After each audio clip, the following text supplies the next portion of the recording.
Señor Pablo Caruso, buenas noches. ¿Cómo anda, Rolando? ¿Sorprendido como nosotros por este papelón? Sí, sorprendido. Y yo agregaría a la crisis de los alimentos, ya hay que empezar a hablar de la crisis del gobierno.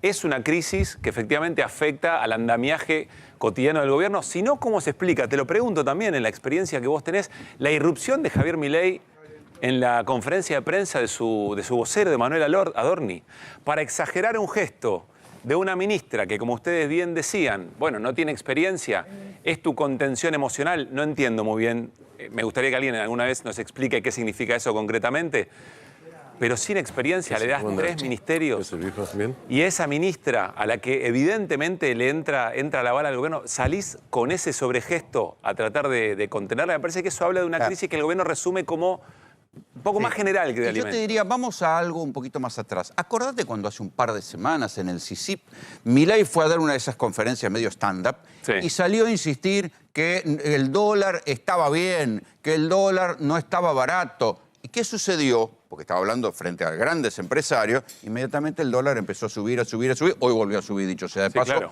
los dólares paralelos. Con intervención del Banco Central. Cuando sobreactúan es porque están preocupados. Y Milei hizo 2 gestos que uno, digamos, en lo que va de estos años laburando, dice, che, ¿por qué sobreactúa tanto? A una ministra que no repartió alimentos en una crisis de indigencia, que no repartió medicamentos a pacientes que varios de ellos se murieron, que además le encontraron adentro de su ministerio y con la firma de ella mecanismos de todos los trucos de la casta. Dólares, facturas truchas, sobresueldo, tercerización. A esa ministra la va a visitar el ministerio un día y al día siguiente se mete en la conferencia de prensa de Adorni y dice, no, es la mejor ministra de la historia. Son todos gestos que hay que leer en ese sentido, pero a ver, para resumir un poco, revolearon contratos, hicieron caja, compraron dólares efectivamente con esa caja. Las explicaciones fueron cambiando semana a semana. A ver, eso no lo hicieron. Ahora el ministerio dice, bueno, esto fue Pablo de la Torre. No van a decir que Pablo de la Torre es un kirchnerista, es un señor que viene de Joaquín de la Torre y del PRO. Pero alguien hoy me decía, che, son 3 ministerios los que están en Capital Humano. Dentro de Capital Humano eran ministerios. En educación, en trabajo, ¿no había nada de todo esto? Bueno, atención, porque este es el próximo capítulo. La gente es mala y comenta, y lo que dicen, y digamos, si alguien quiere investigar los contratos, alguien tendría que pedir, che, a ver, en la Secretaría de Trabajo, la educación, perdón, estos 300 contratos que se dieron de baja de apuro, ¿a qué respondían? Porque ahí se va a ver, esto también es importante explicarlo, que de Petovelo depende, en este mega ministerio de Capital Humano, depende todo lo que tiene que ver con los alimentos. Pero había contratos de la OEI en trabajo.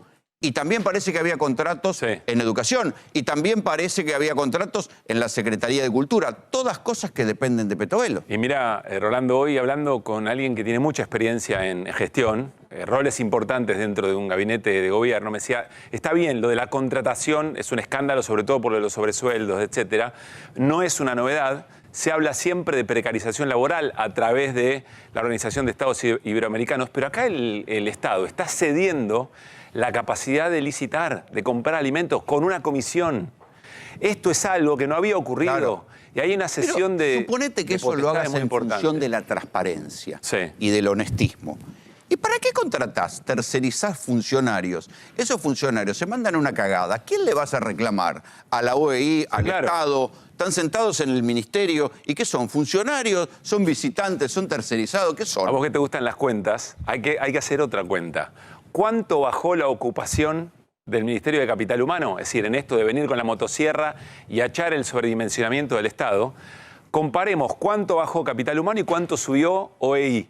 Claro. Y ahí entonces vas a tener que hay una narrativa que también se desarma. Pero cuidado porque hay otras narrativas que se van desarmando también. Pensemos que la macro está ocurriendo con los dólares lo que venimos contando. Acá tenemos a Fer Cerolini, que es un perro de presa con los dólares. No se le escapa un solo día qué es lo que pasa, cómo se mueve y la interpretación de eso, que es lo más importante.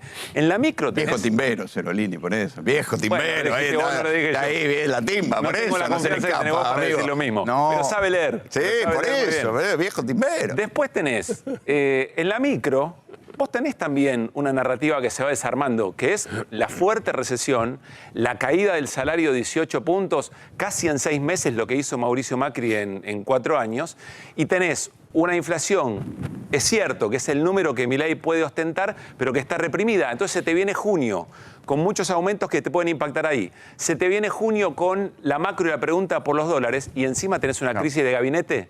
Sí.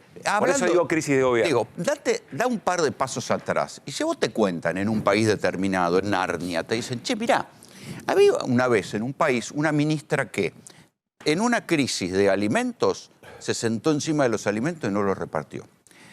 Tenía a su cargo una dirección que tenía que dar medicamentos para los enfermos más desesperados, desahuciados de las obras sociales y de los hospitales, y no los repartió y se murió gente. Y además a esa ministra, con su firma, firmó mecanismos que autorizaron sobresueldo, ñoqui, factura trucha, amiguismo. ¿Y la vas a seguir sosteniendo? Es raro. El gobierno va a pagar, claro, porque esa saga, que si vos la llevas a una plataforma para hacer una serie, te dicen, no, vamos a matizar un poquito. Claro, porque sí, es demasiado obvia. Claro, no nos van a creer. ¿Esto porque le hace reiki al presidente? Claro, primero eso, que el presidente la banca y dice a viva voz que es una contención emocional que habría que explicar. Está bien, pero que lo contenga, pero que no gestione. Pero vayamos un poquito más allá. El presidente Javier Milei está haciendo un esfuerzo realmente muy importante para contener a una ministra que ya está tocada. Si esa ministra, la más importante de su gabinete, está tocada y el presidente exagera el gesto, el presidente también empieza a tener una Pero a Milei no le marca. tembló el pulso para echar un montón de funcionarios, a su propio jefe de gabinete. Bueno. ¿Y por qué la Ahí hay otra pregunta para hacerse. Los funcionarios que vienen, si después de la ley bases Milei cumple y hay otros recambios en el gabinete, ¿quién quiere subir sabiendo que si te mandás una o no? Porque el secretario de Empleo le dijeron, che, vos te tenés que ir por televisión porque fuiste responsable de los aumentos que nos dimos en el Ejecutivo. Se debe estar preguntando todavía el secretario de Empleo a ver qué es lo que hizo mal o qué es lo que pasó. ¿Quién va a querer asumir ese riesgo con un gobierno que es estrafalario en todas sus formas, pero que además empieza a tener problemas de gestión que en el fondo esconden una manera de hacer las cosas? Porque lo más preocupante acá es la ideología de la motosierra y las consecuencias que tiene que el Estado no funcione. Porque cuando el Estado no funciona, hay personas que se mueren porque no les llegan los medicamentos, porque hay gente que pasa hambre cuando podría por lo menos mitigarlo. Es cierto que el hambre no lo inventó este gobierno. ¿Qué va a pasar con las rutas? ¿Están siendo bien sostenidas, mantenidas las rutas? Bueno, entonces ahí hay un riesgo que el gobierno empieza a asumir como propio, se empieza a chocar con la realidad y por eso digo, crisis de alimentos. Comienza como crisis de alimentos, nadie sabe cómo termina. ¿Con crisis de qué? Probablemente el gobierno frente a su peor momento. Te dejo, me voy. Vaya. Gracias. Bueno, arrancamos QR en esta noche de A24, como siempre, con las voces del día. Dale. Dijeron que nuestro comedor no existe, que es fantasma, al cual dieron una dirección falsa. Esta es nuestra dirección. Calle 885, 1360 es el número. Tengamos el bloque radical, el bloque del PRO, la Libertad de Avanza y juntos hagamos un interbloque, ¿no? Un bloque que trabaja medianamente juntos. ¿En Quilmes que dejó comida a podrirse porque Massa no ganó y está toda llena de caca de rata? Este programa de salida del cepo, que podamos armar un paquete donde nos presten 10, 15 mil millones de dólares entre el fondo, BID, Banco Mundial, CAF, etcétera. Así como levantaron una ley base del Congreso porque empezaron a perder la votación. Ojalá el calor del pueblo trabajador en la calle el día que se trate en el Senado los haga retroceder a aquellos que tienen alguna mínima duda o aquellos que están prestando los votos porque no tienen convicciones para decir que lo hacen por convicciones. Vamos a mantener un gobierno del pueblo, por el pueblo y para el pueblo. Uno conoce lo que está pasando, las necesidades de la gente y de pronto ve una foto, un video con todo ese alimento que no se reparte. Es muy fuerte, evidentemente no es inexperiencia, no es ineptitud, sino es una política. Ya se lo plantea la ministra Petovelo, a partir de mañana empezamos a hacer los contactos con la gente de Meta para implementar inteligencia artificial en la formación de nuestros hijos. ¿Qué te parece? Está creciendo la demanda en los comedores de las parroquias y capillas que acompaña Cáritas Nacional. Eso significa que no alcanzan. Que no alcanza. Martín se crió allá en Buenos Aires, no conoce ningún barrio de nuestra ciudad menos conoce el interior de la provincia, entonces lejos puede saber de la necesidad de los riojanos y los riojanos. Dicen que son 465.000 kilos de leche. ¿Alcanzan 4 camiones? En este momento, eso no 4 camiones no alcanza para eso, van a ser más vehículos. En este momento yo acá tengo 23 personas, acá, más los conductores de los 4 camiones. ¿Van a interrumpir al otro? Doctor Grabois, limítese al motivo de la apelación. ¿Le puedo preguntar a usted, señor juez, ¿vale interrumpir al otro? Usted no puede preguntarle a un juez. Le pregunto a usted, señor juez, ¿vale preguntarle al otro? Es lo mismo que... A ver. Muy bien, entonces, ¿vale que un representante del Estado interrumpa una audiencia y acá los 3 jueces no hacen absolutamente nada? Caputo está más firme que todo el edificio este. Digo, es el mejor ministro de Economía de la historia. Bueno, interesante esto último que también decía Javier Milei, en algo que hay que repasar, que es la intervención de Javier Milei en la conferencia de prensa de Manuel Adorni para resaltar algo. No es que esté mal hacerlo, pero hay que leer por qué Javier Milei sintió que necesitaba ir efectivamente a realzar la defensa de una ministra, la más importante de su gobierno, la de mayor confianza en una situación como lo que se está viviendo, evidentemente una crisis que va excediendo la crisis de los alimentos, ya es la crisis de los contratos truchos, ya es la crisis de haber cedido el Estado, la licitación de alimentos en una organización como la que se está mencionando, y algo que dice de Caputo. Hoy alguien con mucha experiencia en economía, en la gestión, me decía, es que no va a haber ruido con Caputo más allá de lo que está pasando con los dólares, y ahora vamos con Fer Serolini. ¿Por qué? Bueno, porque si hay algún problema en la macro, antes de cualquier cambio, el ministro de Economía tiene que absorber todos los costos posibles, y está lejos el gobierno, francamente, de eso. Todavía tiene que pasar por otras instancias y por otra ruptura de narrativas. Buenas noches. Hola Martín, hola Fer, hola Irina. Buenas noches. ¿Cómo estamos? Irina, se confirmó hoy lo que ayer nos anunciaste aquí en QR, es la inconsistencia de las planillas que tenía el juez Casanelo con lo que apareció en los... en el galpón de Villa Martelli. En los galpones investigados. Sí, principalmente bueno, en el de Villa Martelli. Cuando hablamos de planillas, hablamos de las planillas que él entregó Capital Humano. Recordemos que el juez Sebastián Casanelo le había pedido al ministerio de Sandra Petovelo 2 cosas.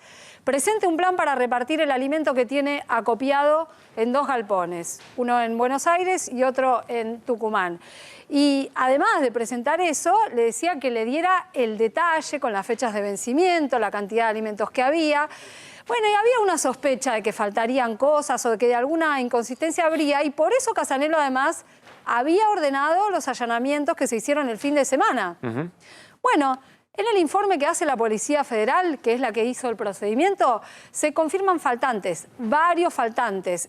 Entre las no cosas son 3 paquetes. No son 3 paquetes. En algunos casos son 100.000 kilos. Más o menos. Y entre las cosas elementos que faltan está la comida vencida. Entonces uno dice... Perdón, para. La comida que ya se venció. Lo que se venció no estaba. Lo que se venció no estaba. Solo hipótesis, arroz solo hipótesis. con hortalizas. Solo hipótesis. Podría ser una posibilidad, insisto, porque es muy fuerte si efectivamente abren un galpón, después que vienen denunciando que hay alimentos que no fueron repartidos en una crisis de hambre, que enseguida también Fer Serolini nos va a contar, porque todo esto se da en un contexto de duplicación de la indigencia en la Argentina según la Universidad Católica Argentina. Imagínate lo que es mostrar, abrís las puertas de ese galpón y te encontrás con comida que está vencida, es decir, ya no hiciste todo lo que tenías que haber hecho, además de no haber repartido. Esto es lo que no está. Encontrás un montón de cosas que se están por vencer, encontrás un montón de alimentos y no encontrás la comida que está vencida. Obviamente es algo sospechoso, ¿no? Que justo lo que se venció en febrero no está, pero que además el propio Ministerio de Capital Humano lo había puesto en el inventario. Esto es lo delirante. Que le entregaron a Casanelo. Que le entregaron al juez Sebastián Casanelo. Perdón, Irina, ¿alguien se robó la prueba? ¿A una posible prueba? La prueba no está.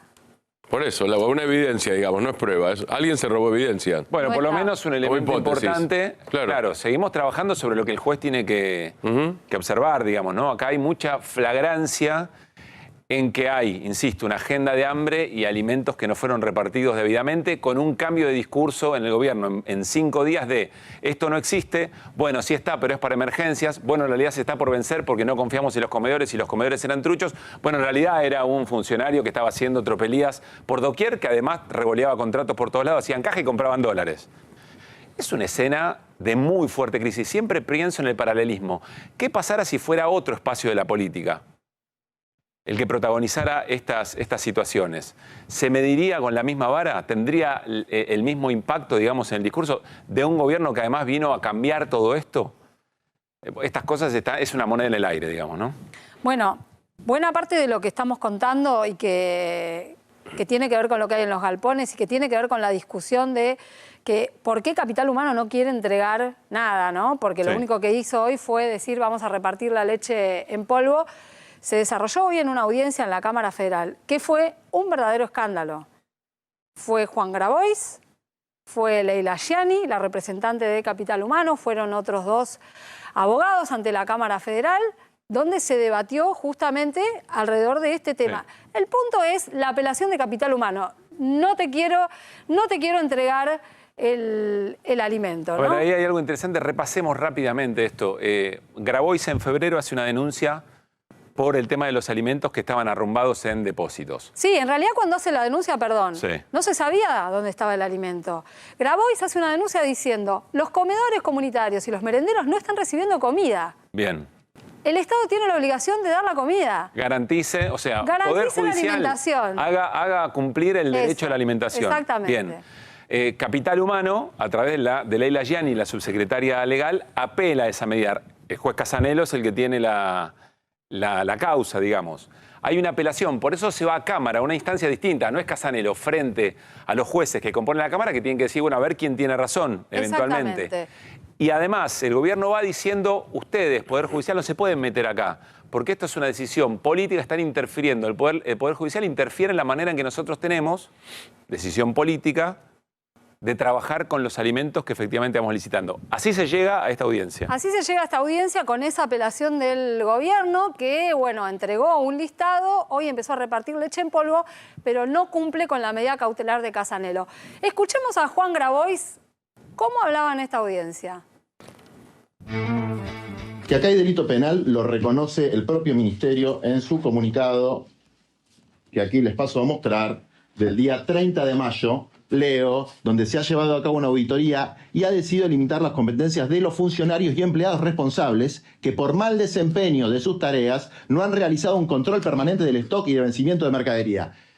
Gracias a Dios que hicimos la denuncia, porque si no, 400.000 cajas de leche en polvo se hubiesen vencido, 4 millones de litros de leche no se hubiesen entregado, y si lo prolongamos al resto de los alimentos, bueno, es muchísima comida que no hubiese llegado a la gente. Esta es una medida cautelar en el marco de una causa por incumplimiento de deberes de funcionario, lo va a decir mejor mi colega, pero del incumplimiento es absolutamente evidente porque lo están reconociendo. No solamente lo reconocen, sino que echaron al funcionario directamente responsable. No solamente echaron al funcionario directamente responsable, sino que lo denuncian penalmente y ante la Oficina Anticorrupción. Entonces, que hay delito, hay delito. Bien, este era Juan Grabois, hoy argumentando frente a la Cámara. Bueno, también argumentó Gianni frente a la Cámara y escuchá lo que dijo. Chau, Cuca. Chau, Cuca. Cuca ladrona. Chau, Cuca ladrona. Chau, Cuca ladrona. A ver, esta es la manera en que después termina. Cuando salen de la audiencia, se cruzan en el pasillo.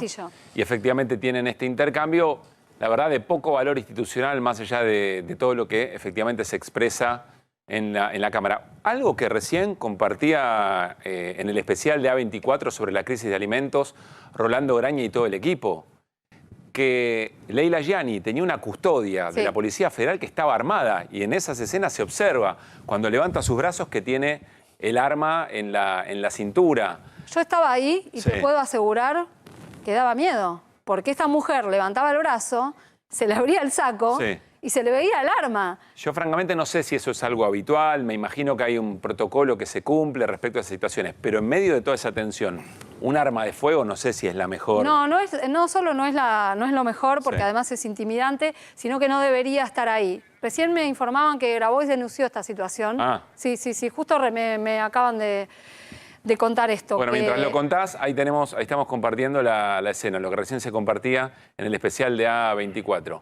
Ahí está, el arma en la cintura que se observa con claridad. Es una custodia de capital humano. Es una mujer que además llamó la atención porque ella estaba dentro de la sala de audiencia. Yo me imagino que eso no está permitido. Y no está, o sea, no debería estar esa mujer ahí adentro. Salvo que tenga un permiso especial, pero yo pregunté en la cámara y me decían que no, claro. Los que pueden estar ahí armados dentro de Comodoro Pi son los custodios del edificio. Bien. Es más, te digo, algunos custodios del piso estaban bastante alarmados por esta situación. Bueno.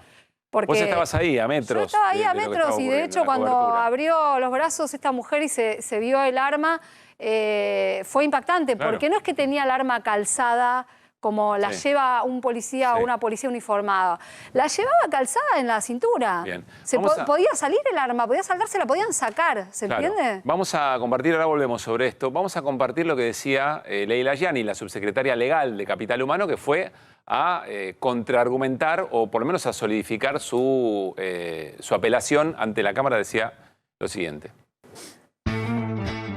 Los alimentos que se encontraban en los depósitos de Martelli y Tafí Viejo, en Tucumán, fueron adquiridos en su mayor parte por la gestión anterior, producto muchas veces de licitaciones espurias. Ni bien la ministra Petovelo tomó conocimiento de que había alimentos próximos a vencer, ordenó a esta subsecretaría legal y aparte del equipo a que gestionamos la pronta entrega de esos alimentos. Hemos firmado un convenio con la Fundación CONIN y en el día de hoy, a través y en coordinación con el Ministerio de Defensa y el Ejército Nacional, esos alimentos, que eran 450.000 kilos de leche en polvo, están siendo distribuidos. El resto de los alimentos se utilizará para catástrofes y situaciones de emergencia, porque la política alimentaria que está llevando el Ministerio de Capital Humano vino a romper un paradigma. Basta de militantes del hambre. Militantes del hambre nunca más.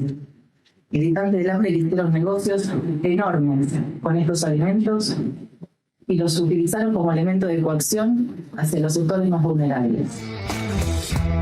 ¿Yo escuché bien o Leila Gianni dijo militantes del hambre nunca más? Dijo eso. Utilizó esa frase que tiene tanto peso, obviamente, para nosotros, el nunca más, para meterla en medio de esta discusión. Y además, esa es la frase, ¿no? Basta de militantes del hambre, nunca más. Exactamente. Y además dijo algo que yo no sé si lo pescaron, pero además de anunciar lo que ya sabemos, que es que hoy repartían la leche en polvo con la ayuda de la Fundación CONIN y del Ejército, el resto de los alimentos, dijo Gianni, no lo van a entregar, lo van a guardar para catástrofes y para, para situaciones de emergencia. La postura que viene sosteniendo el gobierno. Ya me voy al Congreso porque en el medio de la sesión de diputados muy importante, que dio además otro de los elementos del día, está la ex ministra de Desarrollo Social, Victoria Tolosa Paz, con nuestro compañero Cristian Balbo, y está en el living de QR Agustín Rossi. Entre muchas experiencias fue jefe de gabinete, entre tantas cosas. Va a tener una mirada analítica sobre la crisis que está atravesando el gobierno con todo este tema. Antes, una definición breve o una pregunta, no sé, Martín. Gianni, la subsecretaria, lo que está haciendo en términos futbolísticos es arrastrar la marca. Es decir, se lleva la marca. Se lleva la marca, despega a Petovelo, despega a Milei, que hasta ahora lo que vienen haciendo, porque ese es el fondo de lo que está pasando, le están robando limosna a los ciegos. No se le roba limosna a los ciegos.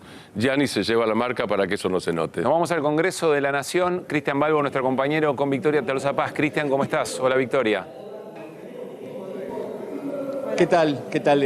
Buenas noches, Pablo, colegas. Bueno, aquí en el Palacio Legislativo, en lo que es la Cámara de Diputados, sesión maratónica, la oposición logró quórum para abordar lo que tiene que ver una nueva fórmula de movilidad jubilatoria. Quedan 15 oradores, una sesión que promete extenderse hasta la medianoche y un poquito más. Y claro, está Victoria Tolosa Paz, todo el tema que se viene abordando en materia de lo que está ocurriendo con la distribución de los alimentos, el debate en cuestión, una ministra de Capital Humano que por el momento se le conoce muy poco la voz, y quisiera ver un poco su reflexión acerca de lo que está ocurriendo en esta materia, porque usted de hecho fue la que estuvo al frente de esta cartera en su momento. ¿Cómo no se reveló esta situación con respecto a los alimentos cuando usted estaba al frente de Desarrollo Social? Bueno, en principio hay que decir que la ministra Petovelo tiene una responsabilidad que es cumplir la ley. Este Parlamento hace 20 años votó la 25724, que es la Ley de Seguridad Alimentaria. Ley que tiene que cumplir cualquier ministro o ministra de cualquier presidente que se siente en esa cartera ministerial, sabe que tiene como primera competencia, la primera competencia es alimentar al pueblo con cualquier herramienta que ella pueda diseñar y llevar adelante. Nosotros nos tocó implementar alimentar y alimentar comunidad. Alimentar para las mamás con niños de 0 a 14 años, transferencia directa, método transparente, inscripción que hace el ANSES y el pago mensual garantizado para darle cobertura a la infancia en la Argentina. Luego me tocó trabajar con el Banco Mundial la política alimentar comunidad, que es para justamente los comedores comunitarios, aquellos que solamente estaban recibiendo alimentos secos, hoy ya no reciben ni secos, y que claramente había una búsqueda de primero empezar a bajar los niveles de stock que maneja el Ministerio por la enorme dificultad que significa esos volúmenes de más de 5.000 toneladas mensualmente llevadas a cada rincón de la Argentina, pero que de ninguna manera pensábamos eliminar definitivamente la compra de alimentos porque la Argentina tiene profundas desigualdades y el módulo de alimentos secos y focalizados es un módulo que se entrega en las comunidades huichis, en los niños con desnutrición infantil. Hay un acompañamiento muy grande a Salta fundamentalmente en esta tarea con el programa UNIR. Entonces, y las emergencias también tienen que tener un componente muy fuerte. O sea que lo que buscábamos era bajar los volúmenes, alimentar comunidad como política central para llevar la garantía de la trazabilidad, dónde se compran los alimentos, cuánto es frescos, cuánto es secos, en comercios de cercanía, para también lograr la devolución del IVA. Fue una política que trabajamos durante 4 meses con el Banco Mundial, la pusimos en marcha, una prueba piloto, 58 comedores, acuerdo con el Banco Nación para poder otorgar esas tarjetas. Y ellos no tomaron la decisión de hacer nada, o sea, no continuaron con alimentar comunidad. Cuando explotó el escándalo de los alimentos, pagaron un solo desembolso a 3 comedores. Victoria, esto es lo que indigna claro, o lo que entristece, ¿no? Perdón la interrupción, pero yo escucho cada uno de los pasos, digamos, del ministerio que estaba a tu cargo. Por supuesto, con una mirada muy generalista, nosotros, pero entiendo que son todos pasos que indican gestión. Lo que está señalando es, bueno, hubieran querido cambiar efectivamente el modo en que se repartían y entregaban esos alimentos, hubieran hecho una alternativa. Lo que vos estás subrayando es que no se hizo nada y ahí estaban los elementos a punto de vencerse o algunos ya vencidos. Este es tu señalamiento, digamos. Señalo la mentira, señalo la contradicción y señalo fundamentalmente la inexperiencia, la incapacidad en términos de lo que significa gestionar lo público y un enorme nivel de crueldad.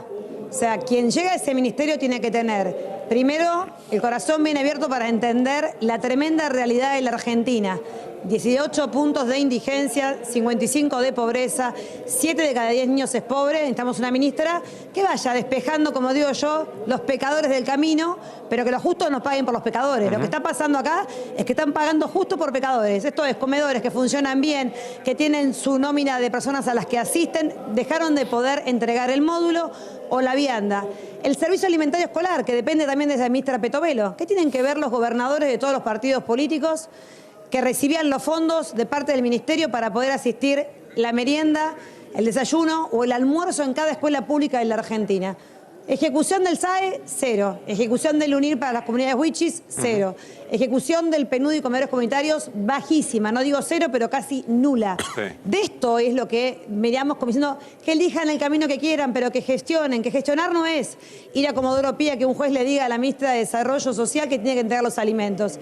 Y mucho menos el papelón de que vayan con una custodia que vamos a preguntar, no solamente la denuncia de Grabois, sino que vamos a preguntar quién paga esa custodia y cómo se atreven a ingresar a la justicia, a nuestra institución por excelencia, con una persona armada. Esta es la Argentina que quieren construir, donde haya lo que decimos la culata al lado de una funcionaria que tiene que estar respondiendo a las necesidades del pueblo. A ver, ¿de verdad se comieron la televisión del Gran Hermano? O sea, dan vergüenza, dan vergüenza. Quiero ponerme en abogado del diablo, en realidad interpretar el argumento del gobierno. Lo dijo hoy Leila Gianni, ahora nos va a contar con detalle Irina Hauser, pero dijo, bueno, la adquisición de todos esos alimentos para nosotros están en revisión, porque se hicieron con contratos espurios. Primera pregunta.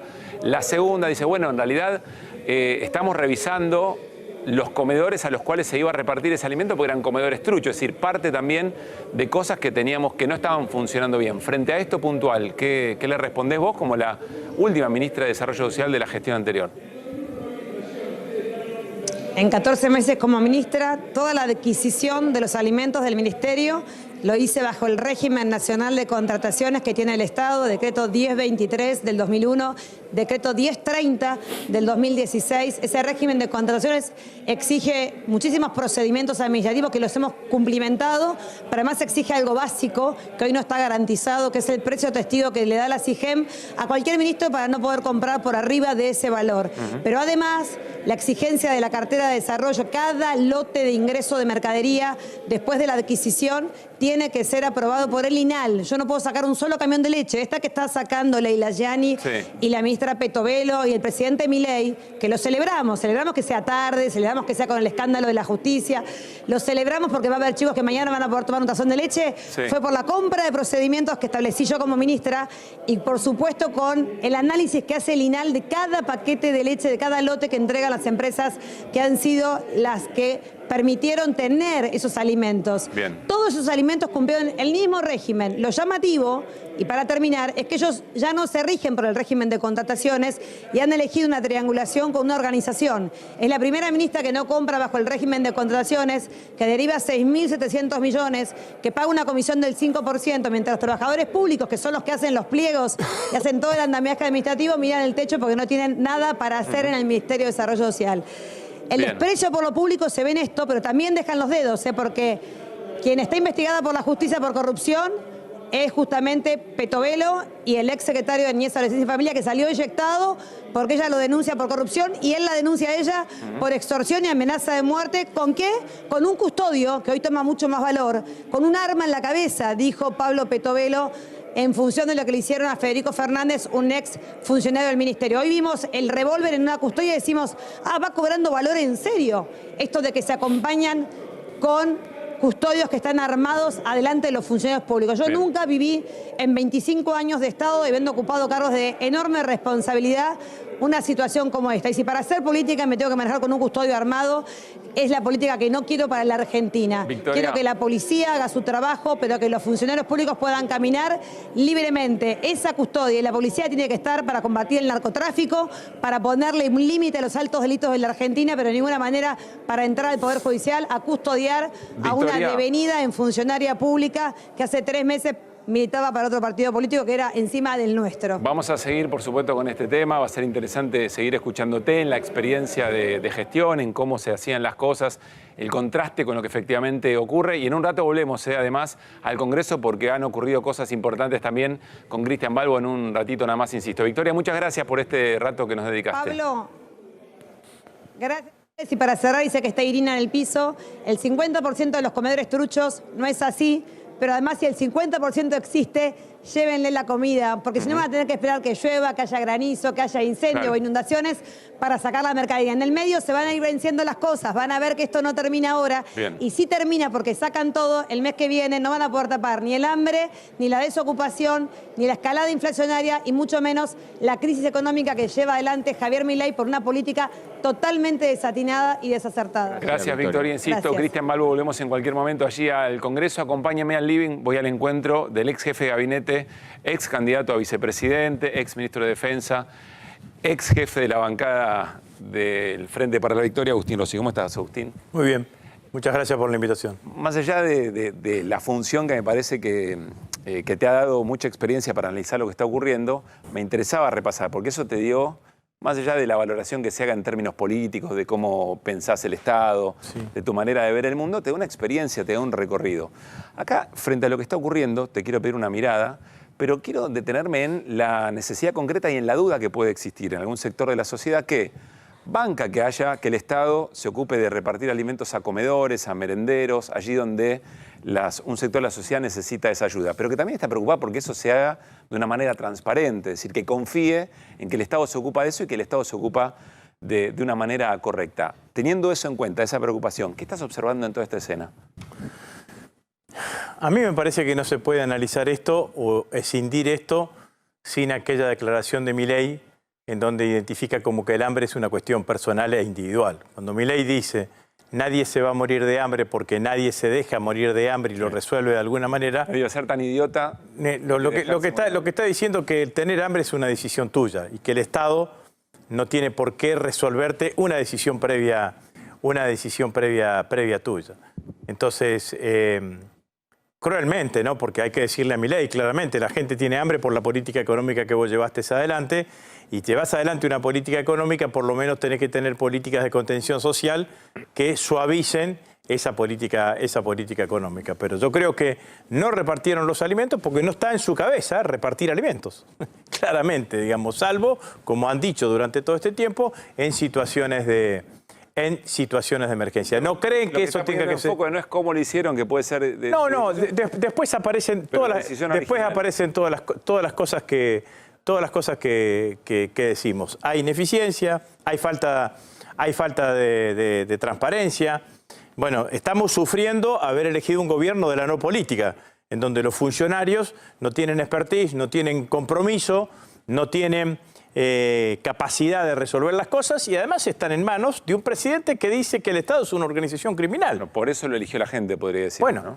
Está bien. Porque siempre fue con ese discurso. Porque fue siempre con este discurso. Pero entonces, si el Estado es una organización criminal, si los funcionarios son funcionarios que se jactan de no tener experiencia, de no saber absolutamente nada, si le dan a alguien sin ninguna experiencia en la gestión pública, que maneje lo que antes manejaban 4 ministros, bueno, claramente que pueden llegar a suceder este tipo... ¿Qué significa la gestión? Vos fuiste jefe de gabinete. ¿Qué significa manejar 3 secretarías que antes fueron 3 ministerios? Bueno, la primera pregunta que uno se tendría que hacer, que los anteriores presidentes siempre fueron estúpidos todos, no consiguieron a alguien que maneje. No, lo que hicieron fue un diseño del Estado de manera tal de tener una cantidad de agencias que hagan la gestión un poco más ágil. Pero el problema que tenemos, Pablo, es que a ellos no les preocupa la gestión. Este es el problema. No les preocupa la gestión. Y bueno, cuando vos decís, el Estado es una organización criminal, el Estado hay que destruirlo, entonces condice con esta frase de Milei, el problema del hambre es un problema individual, lo tenés que resolver vos y no te vas a morir de hambre porque naturalmente vas a tratar de buscar algún tipo de resolución. Entonces, lo primero que yo creo que decir es que estamos en presencia de un gobierno que no cree que resolver el problema del hambre sea un problema del Estado, sino que es un problema individual de cada uno de los argentinos. Por más que tengan una política económica que te genera el hambre que está generando en el conjunto de la población.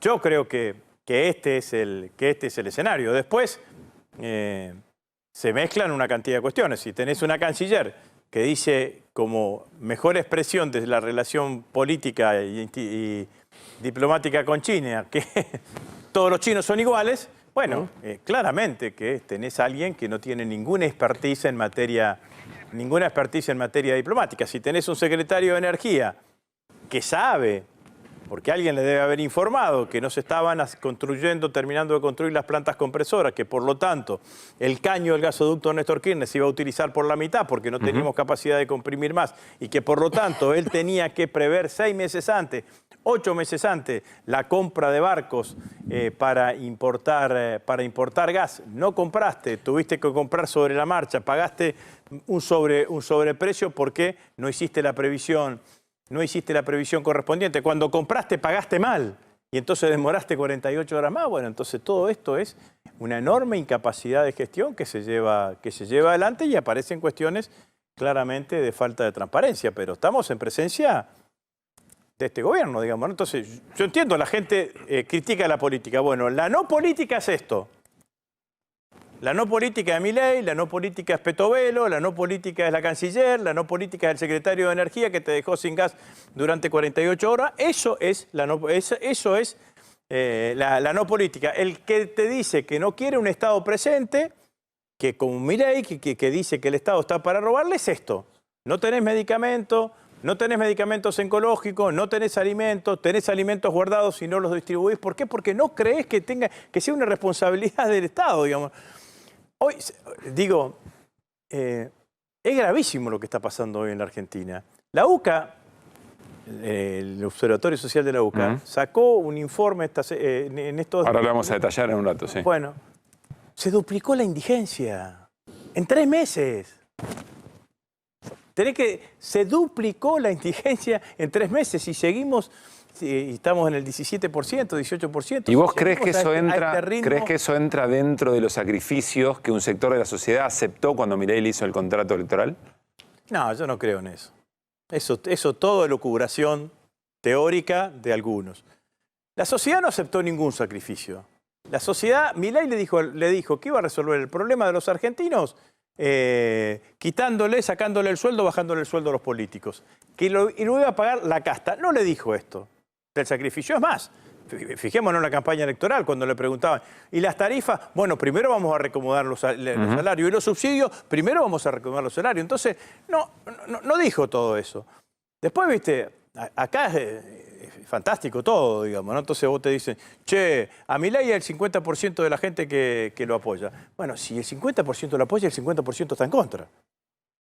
Vos 6 años estudié en ingeniería, sacar esa cuenta. Si el 50% lo apoya, el 50% está en contra. Pero ¿por qué aparece que el 50% que lo apoya es más grande que el 50% que está en contra? Es exactamente igual.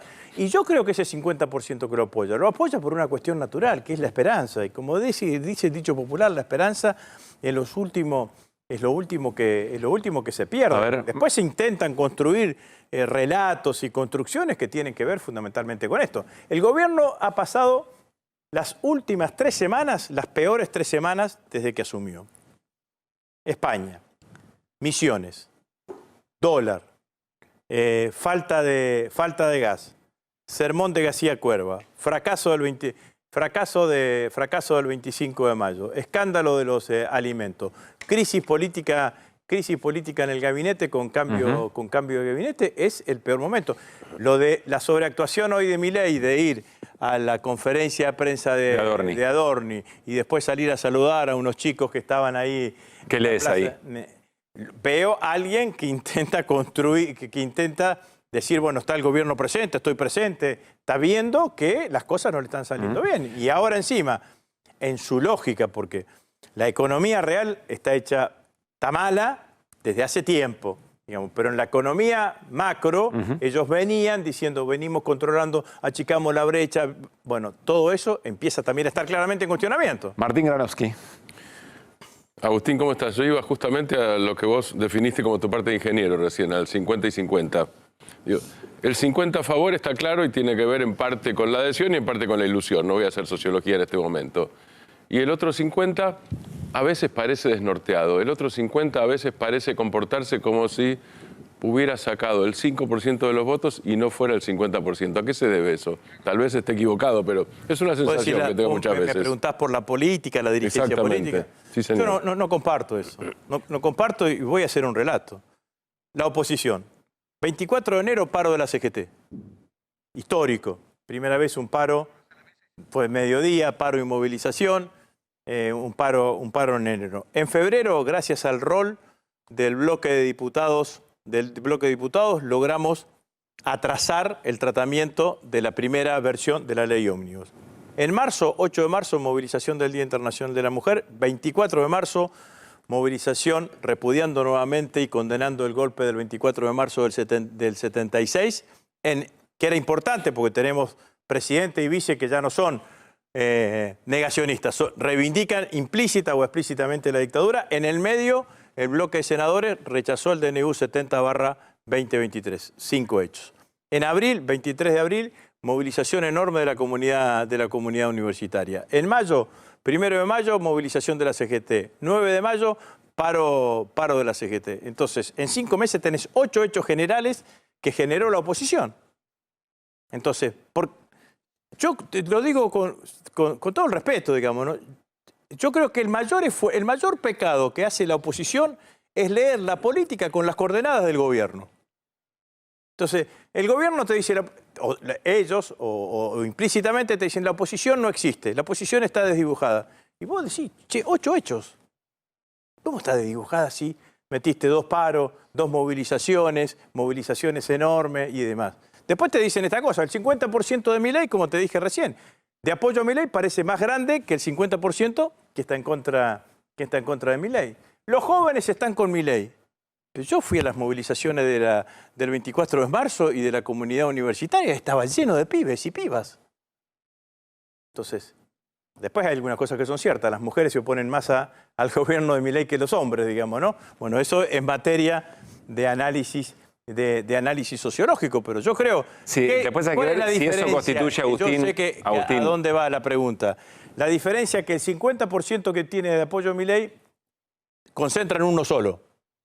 El otro 50% está más disperso. De hecho, el peronismo y Unión por la Patria tiene... Claro, la pregunta es por la construcción de un sujeto político que confronte no necesariamente la resistencia, sino que confronte, si vos querés, hasta proactivamente con el propio gobierno. Déjame hacerte una pregunta vinculada a esto. Hace una semana creo que charlamos en radio y dijiste, a la ultraderecha no se le puede dar pelea con moderación, ¿no? Desde la moderación. Totalmente. ¿Qué quiere decir eso? Yo me imagino, porque cada respuesta política tiene que corresponder a un análisis de situación, digamos, lo que pasa. Yo me imagino que la Argentina post-Milei va a ser una Argentina agonizante. Va a ser una Argentina con hambre, una Argentina con pobreza, una Argentina con indigencia, una Argentina con desocupación y una Argentina con entrega de los recursos naturales, sin crecimiento económico y con inflación. Esa va a ser la Argentina post-Milei. Entonces, lo que yo no creo que es la Argentina post-Milei, que necesita un gobierno reparatorio, resarcitorio, si se quiere, se arregle con analgésicos, con cafeaspirina o vallaspirina, digámoslo. Se van a necesitar propuestas contundentes que modifiquen cómo se viene gobernando la Argentina en los últimos...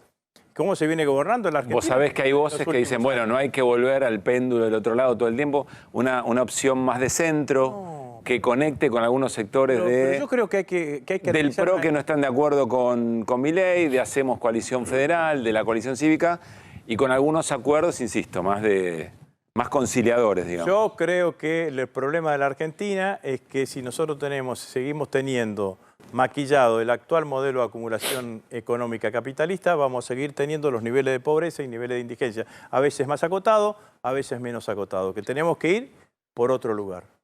Tenemos que ir por otro lugar y hay que hablar por las cosas por su nombre. Al gobierno de Alberto Fernández, que yo comparto, se nos critica y nos dicen, bueno, la distribución generó trabajo, pero la distribución del ingreso no fue lo suficientemente justa. No sé cómo está hoy, 65-35 a favor del capital. Lo que hay que entender es que para que esté 50 y 50 hay que sacarle el 15% al capital. Y el capital no está en el aire. ¿Es un discurso antiempresario ese? No es un discurso antiempresario, es un discurso de poner las cosas en el lugar que tienen que estar. ¿Quién genera riqueza, el capital o el trabajo? Si vos tenés 100 pesos de capital y no lo trabajás, esos 100 pesos, eso que vale 100, dentro de 6 meses no vale nada. Bueno, hoy en día sin inversión tampoco hay generación de empleo. Los trabajadores te resuelven el problema de la inversión en términos teóricos. Entonces, ¿cuánto hace acá que escuchamos decir este discurso? Hay que proteger las inversiones porque las inversiones son las que generan riqueza y generan trabajo. Generan desigualdad. Generan desigualdad. Hay que decir claramente que la riqueza la generan los trabajadores. ¿Cómo vamos a volver a llegar al 50 y 50? ¿El sistema impositivo argentino lo vamos a modificar? ¿Lo vamos a modificar en qué sentido? Bueno, está a punto de votarse todo eso en un sentido contrario de lo que le estás planteando. ¿En qué sentido lo vamos a modificar al sistema impositivo argentino? La Constitución Nacional dice, el artículo 14 bis, dice que los trabajadores deben participar en la renta de las empresas. ¿Vamos a hacer una ley que reglamente cómo participan los trabajadores en la renta de las empresas? Me parece que esto es lo que tiene. El 50% de los trabajadores son monotributistas y demás. Algo informales claramente. Vamos, por ejemplo, tomando los monotributistas a generar algún tipo de política y algún tipo de mecanismo para que los derechos de los trabajadores en relación de dependencia puedan empezar a ser percibidos por los monotributistas, que no cobran aguinaldo, que no cobran aguinaldo, que no cobran vacaciones, no tienen vacaciones pagas, que no tienen licencia por enfermedad. Entonces, a mí me parece que esto es... porque Milei no ganó. Si queremos concluir que el problema fue el gobierno de Alberto, concluyamos. Para mí es un ansiolítico. Lo que hay que preguntarse, ¿qué pasó en la Argentina y el mundo para que haya en la sociedad argentina un tipo social que diga, a mí nadie me regaló nada? Todo lo conseguí yo. Y ese tipo fue a la escuela pública, al jardín de infantes público, a la universidad pública, tuvo subsidio en el transporte, tuvo subsidio en la luz y cree que nadie... ¿Eso quién lo construyó? Esa es la base del voto de Milei. Agustín, gracias por haber venido. Bueno, muchas gracias Como a ustedes. siempre, que estés bien. Bueno, enseguida bajamos a la mesa con todo lo que nos dejó la charla con Agustín Rossi, con lo que charlamos anteriormente con Victoria Tolosa Paz, pero quiero volver con Cristian Balbo al Congreso Nacional para tener otra mirada. Entiendo que estás con Martín Yesa. Cristian, ¿cómo te va? Muy buenas noches.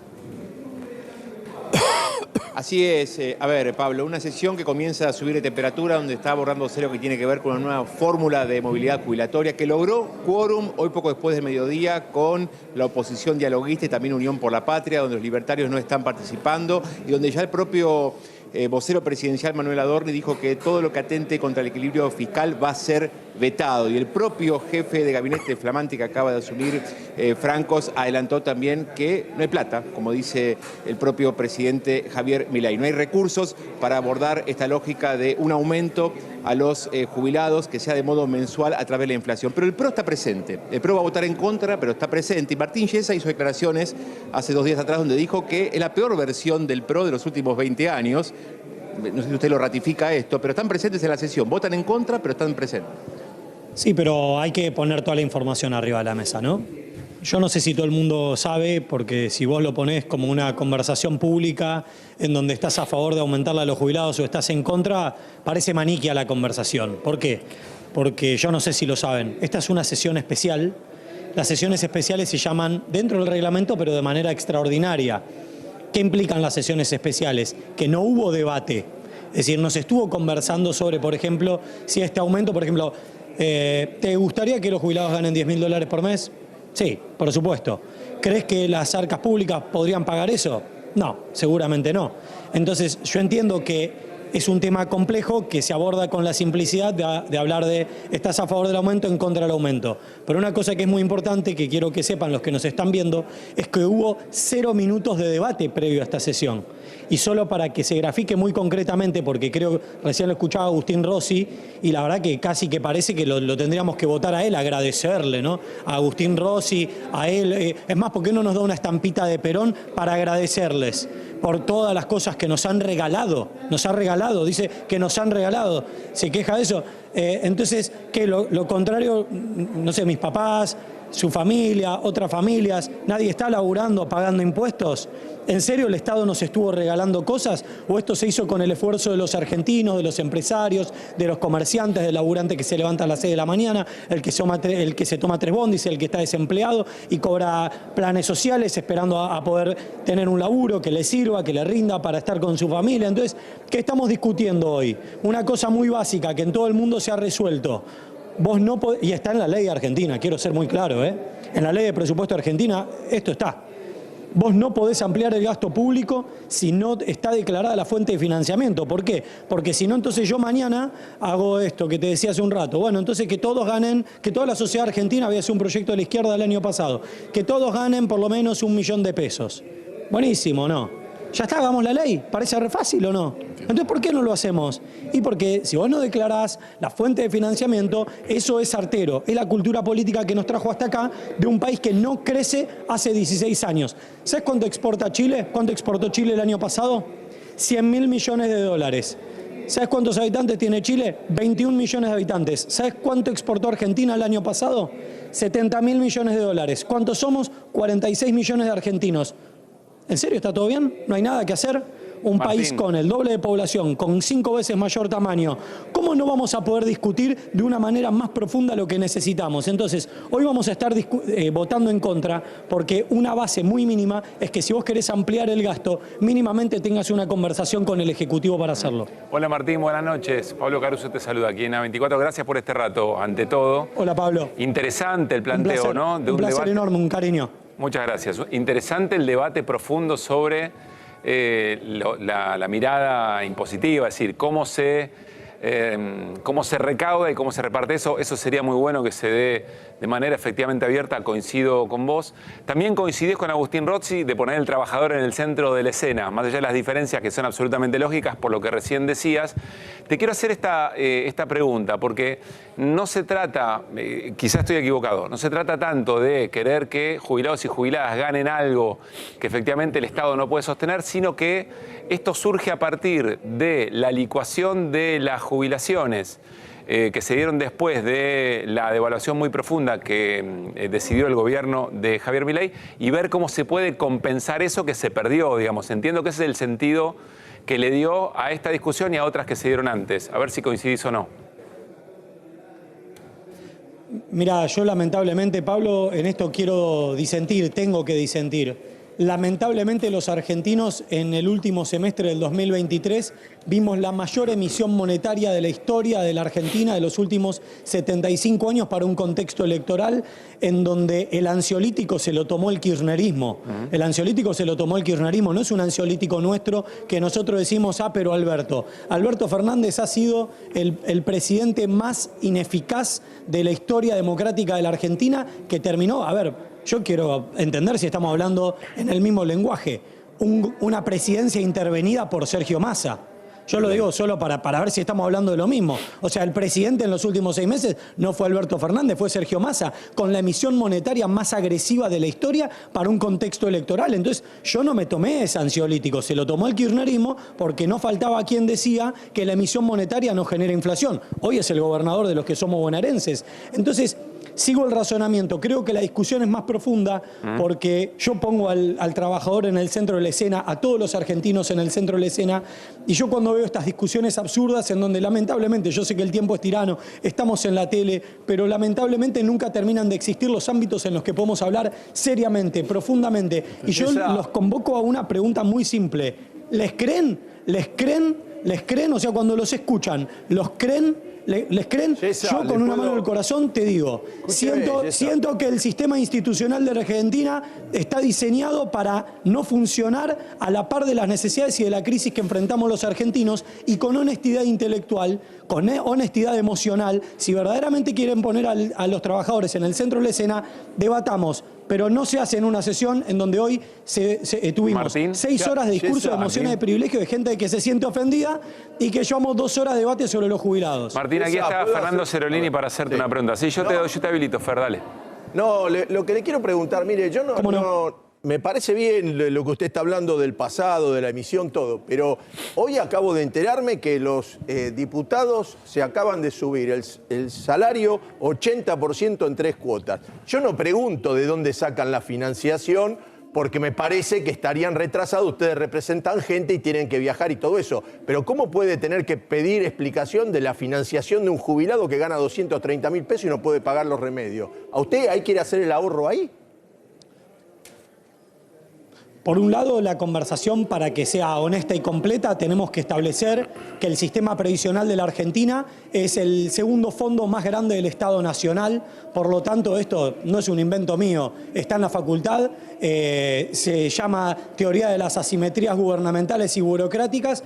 Por lo tanto, vos acá lo que tenés es una conversación deshonesta. ¿Por qué? Porque el proyecto del PRO establece exactamente los mismos aumentos, pero dotar al gobierno nacional de las herramientas para que, por ejemplo, si tenés un 8%, no es lo mismo un 8% sobre, por ejemplo, $1.000 millones que un 8% sobre $10.000. Creo que podemos estar de acuerdo en que el impacto cuantitativo y cualitativo sobre las finanzas macroeconómicas de la Argentina no son las mismas. Por supuesto que lo hago solo a título de graficar cuál es la distancia entre un fondo y el otro. Pero si vos me decís, no, esto tiene que ser así como digo yo o nada, y me tapo los oídos, no escucho, no debato, no converso, no tengo una conversación honesta sobre el equilibrio fiscal, bueno, lamentablemente nosotros hasta acá creo que hemos llegado con una sociedad rota que, si queremos que la sociedad vuelva a progresar, vuelva a crecer, el salario en términos reales vuelva a crecer, en algún punto hay que lograr desarticular una parte del tamaño del Estado, que es el que no permite e impide no solamente siempre es con presión tributaria, muchas veces es con burocracia. Martín, muchas veces es con burocracia. No es tan lineal, no es tan lineal. Y bueno, no es tan lineal. Hay países que lo resolvieron apostando a la educación, invirtiendo en ciencia, pero ciencia, no cualquier ciencia. Yo conozco los casos porque además lo he conocido de primera mano. En la India, de ciencia para ciencia aplicada. Por eso, el problema es cuando nosotros englobamos conceptos generales y no podemos hablar en lo concreto y con profundidad. Entonces, una cosa es la India, por ejemplo, en donde vos tenés las 25 primeras carreras que eligen los indios, 24 son de tecnología aplicada, de ingeniería aplicada, a procesos de acumulación y de aumento de la riqueza. Planificación del Estado que en muchos aspectos y muchos espacios de la política reniegan. Quiero hacer una pregunta a Martín Granowski por el tiempo ese que tenemos en tele. Sí, cómo no. Martín. Martín Yesa, ¿cómo estás? Martín Granowski aquí, conversación entre Martínez. Entre Martínez. Digo, Un gusto, Martín. A ver, ¿la eficiencia o ineficiencia la medís por Milei, Petovelo y estos días también? Y vos hablabas de la palabra conversación. En la conversación pública, ¿cómo entra lo de estos días? Alimentos.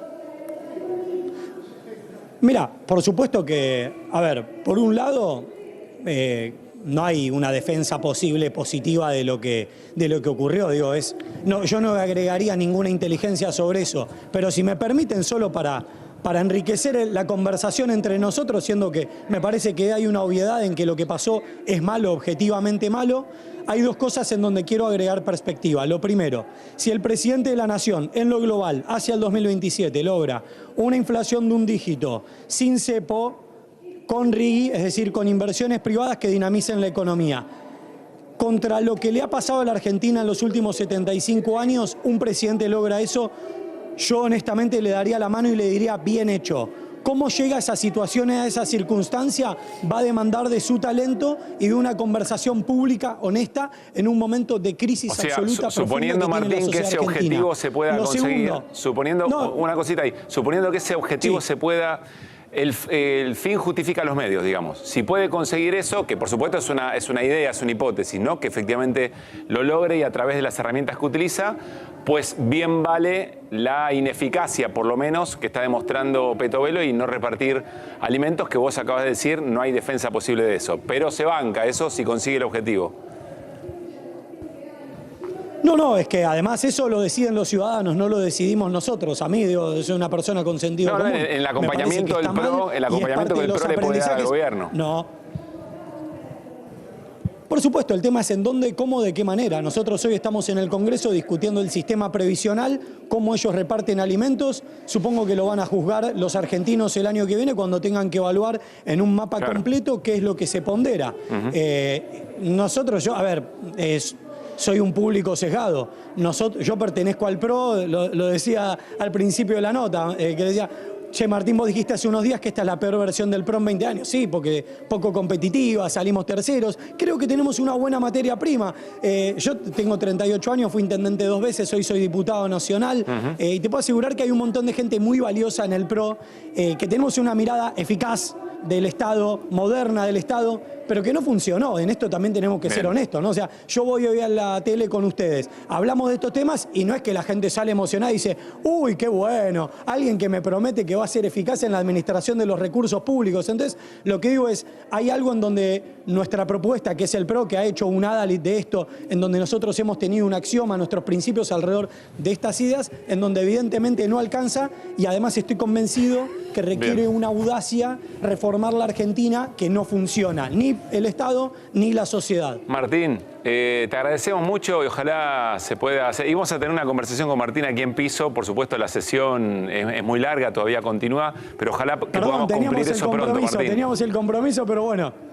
Ojalá que lo podamos hacer pronto. Enorme. Muchísimas gracias por la oportunidad. Gracias, Martín. Gracias a nuestro compañero Cristian Balbo también.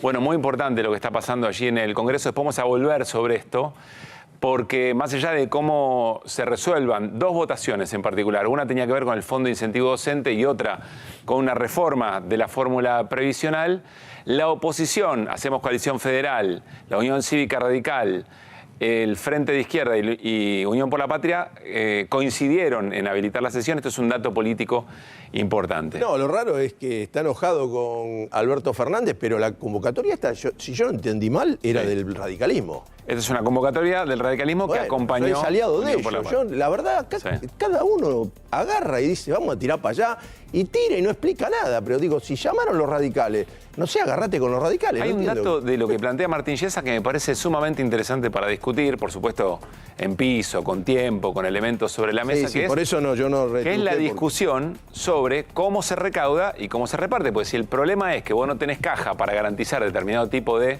prestaciones del Estado, pues bien, demos una discusión respecto de dónde salen esos ingresos. ¿Es por motosierra o es por tratar de ir a buscar Pero una además mejor detrás- recaudación de los sectores que más riqueza Detrás de tienen? ese enorme volumen que dice que es lo que le cuesta al Estado, hay personas. Entonces, bueno, podés decir, no, bueno, como hay mucho volumen acá, vamos a cortar los jubilados porque ahí se cierran los números. Bueno, se te van a morir un tercio los Alguien jubilados. dijo alguna vez, así es fácil. Con la Además- gente afuera es fácil hacerse. Además hay una cosa obvia. Digo, es obvio que el sistema jubilatorio no funciona en ningún lugar del mundo ya por envejecimiento de la población y tampoco en la Argentina, donde además hay mucha informalidad laboral. Entonces hay pocos activos para muchos pasivos. Sí. Ahora, hay dos formas de resolver eso. Una es motosierra, como se hizo, te bajo Y el licuadora. 40% primero. Y licuadora. Exactamente, las dos cosas. Y la otra es que se haga cargo el Estado, no el sistema de reparto.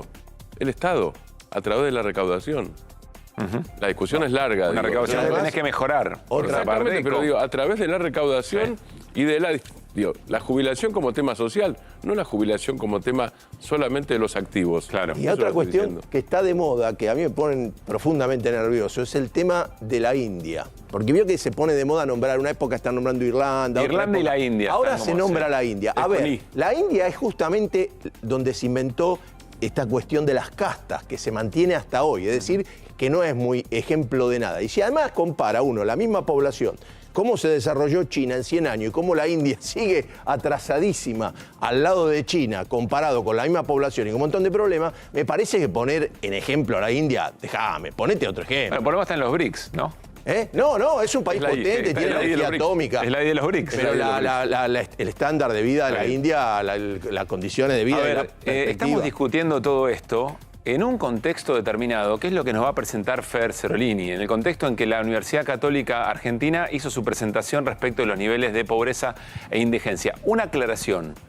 Hay sectores de la política que discuten la metodología que utiliza la UCA, algunas hasta el propio INDEC o cualquier otra medición. Acá lo interesante es que se está tomando la misma medición para hacer la comparación. Es decir, podés discutir la metodología, pero lo que se está observando aquí es que la misma metodología te da los niveles que ahora Fernando va a presentar, que son verdaderamente escandalosos, sobre todo la duplicación de la Lo indigencia. que acaba de comprobar la UCA es de alguna manera que Milei no miente. Porque Milei dijo haber realizado el mayor ajuste en la historia de la humanidad. Así es. Y en estos 3 meses la UCA midió y dijo, este hombre tiene razón.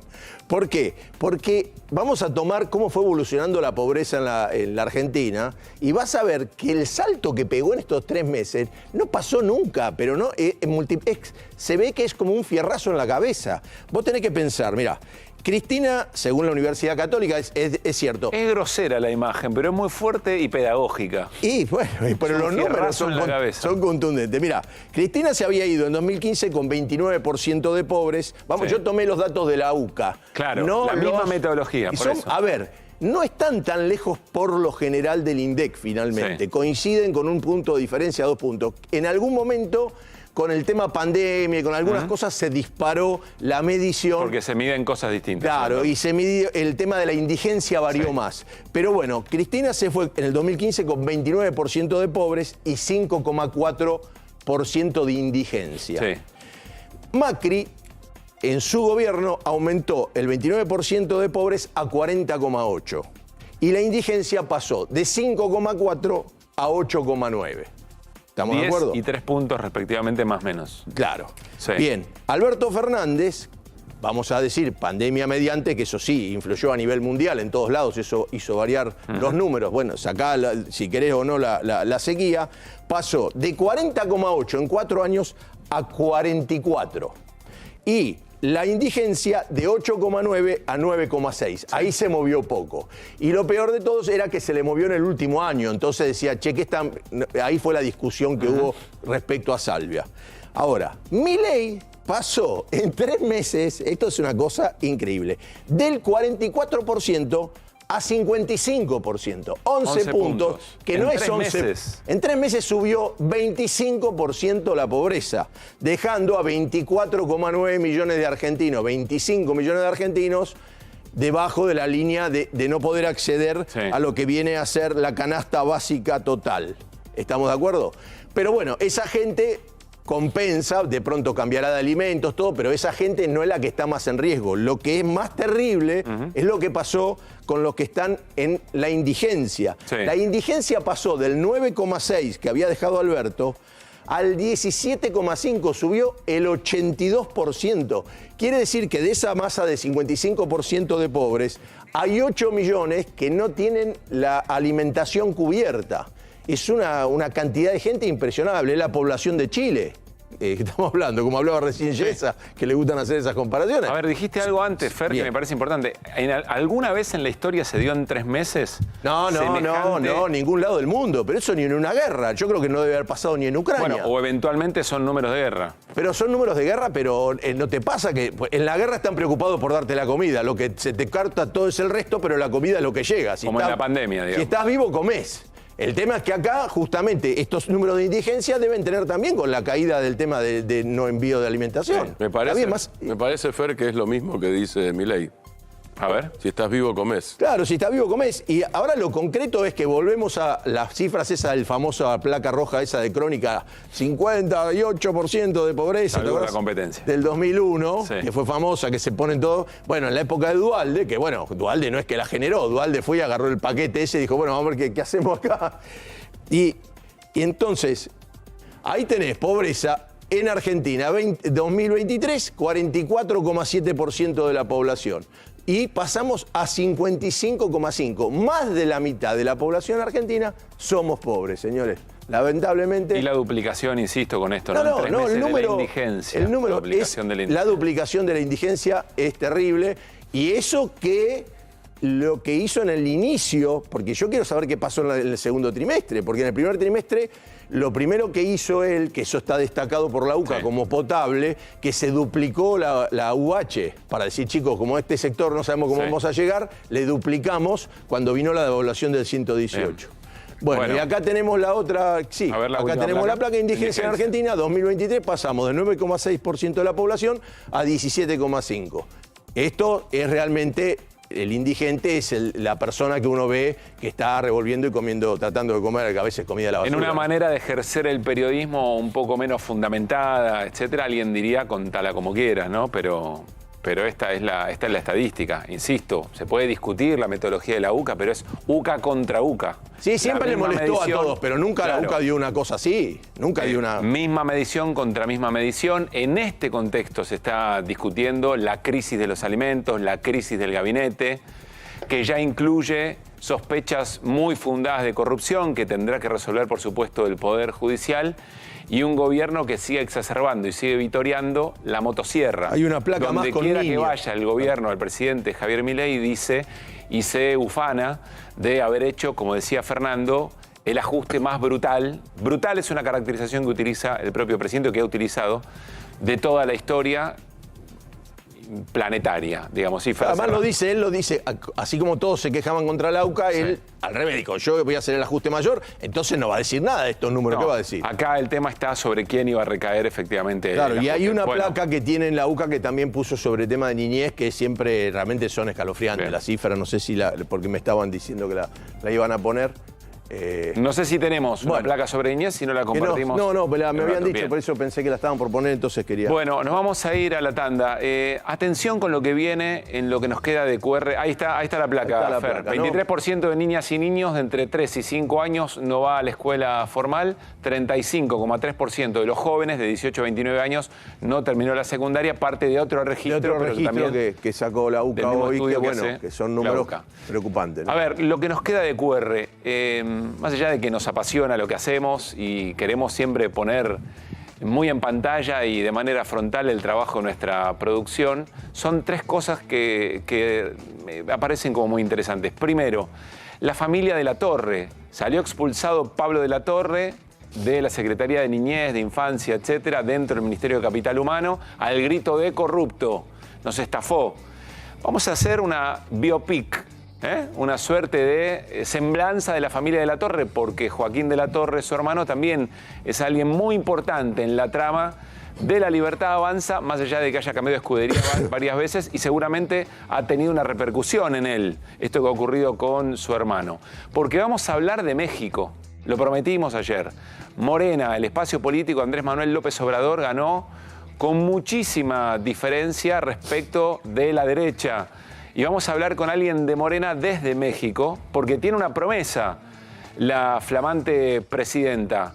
Dice, vamos a hacer la cuarta transformación y tiene que ver con mejorar las prestaciones, entre otras cosas, del Estado. Muy curioso, gana en un país tan importante en América Latina como México una idea del Estado mucho más importante y más participativa dentro de la vida cotidiana de la gente. Y finalmente, hoy Javier Milei, o en estas horas, dijo, tanto para la educación pública como para el diseño institucional del Estado, traigo un chiche que me regalaron o que vamos a comprar en Estados Unidos extraordinario. La inteligencia artificial. Vamos a hacer un repaso de esto que dijo Javier Milei, muy serio, por cierto, y a unir algunos cabos con preocupaciones que hay alrededor de esta tecnología que dicen ya tiene mayor capacidad de inteligencia que los seres humanos. Todo eso hasta las 11, sí podemos, después de la tanda.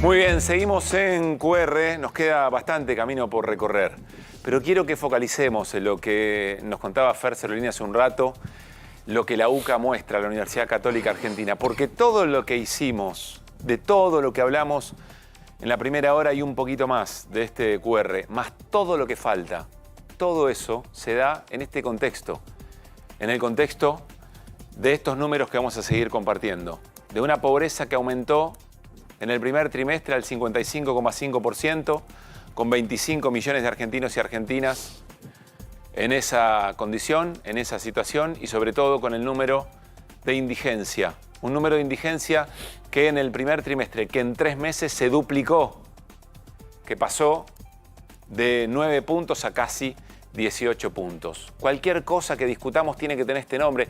Son números de gran tragedia. Son números de enorme preocupación al punto de paremos el mundo, resolvamos esto. O todo lo que discutamos, todo lo que debatamos, con las miradas del mundo distintas que podamos tener, tengámoslo en cuenta desde este lugar.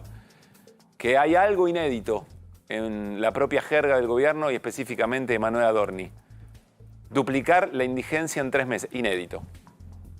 Llevar los índices de pobreza 55% desde el 54%, desde el 44% de 3 meses atrás, 11 puntos más, inédito. ¿Qué pasó ahí? Encontremos las respuestas. Hagámonos las preguntas indicadas para discutir cómo es que se llegó hasta acá como consecuencia de decisiones políticas de un gobierno. Sigamos mirando el mundo como lo queremos mirar, sigamos pensando en lo que queremos pensar, interroguemos, pero hagámonos preguntas alrededor de esto respecto de todo lo que ya compartimos y lo que vamos a compartir a continuación. Me voy a la mesa al encuentro nuevamente de nuestros compañeros, casi un relanzamiento del programa en la jornada, para ir a los de la Torre. Conozcamos a esta familia un poco más.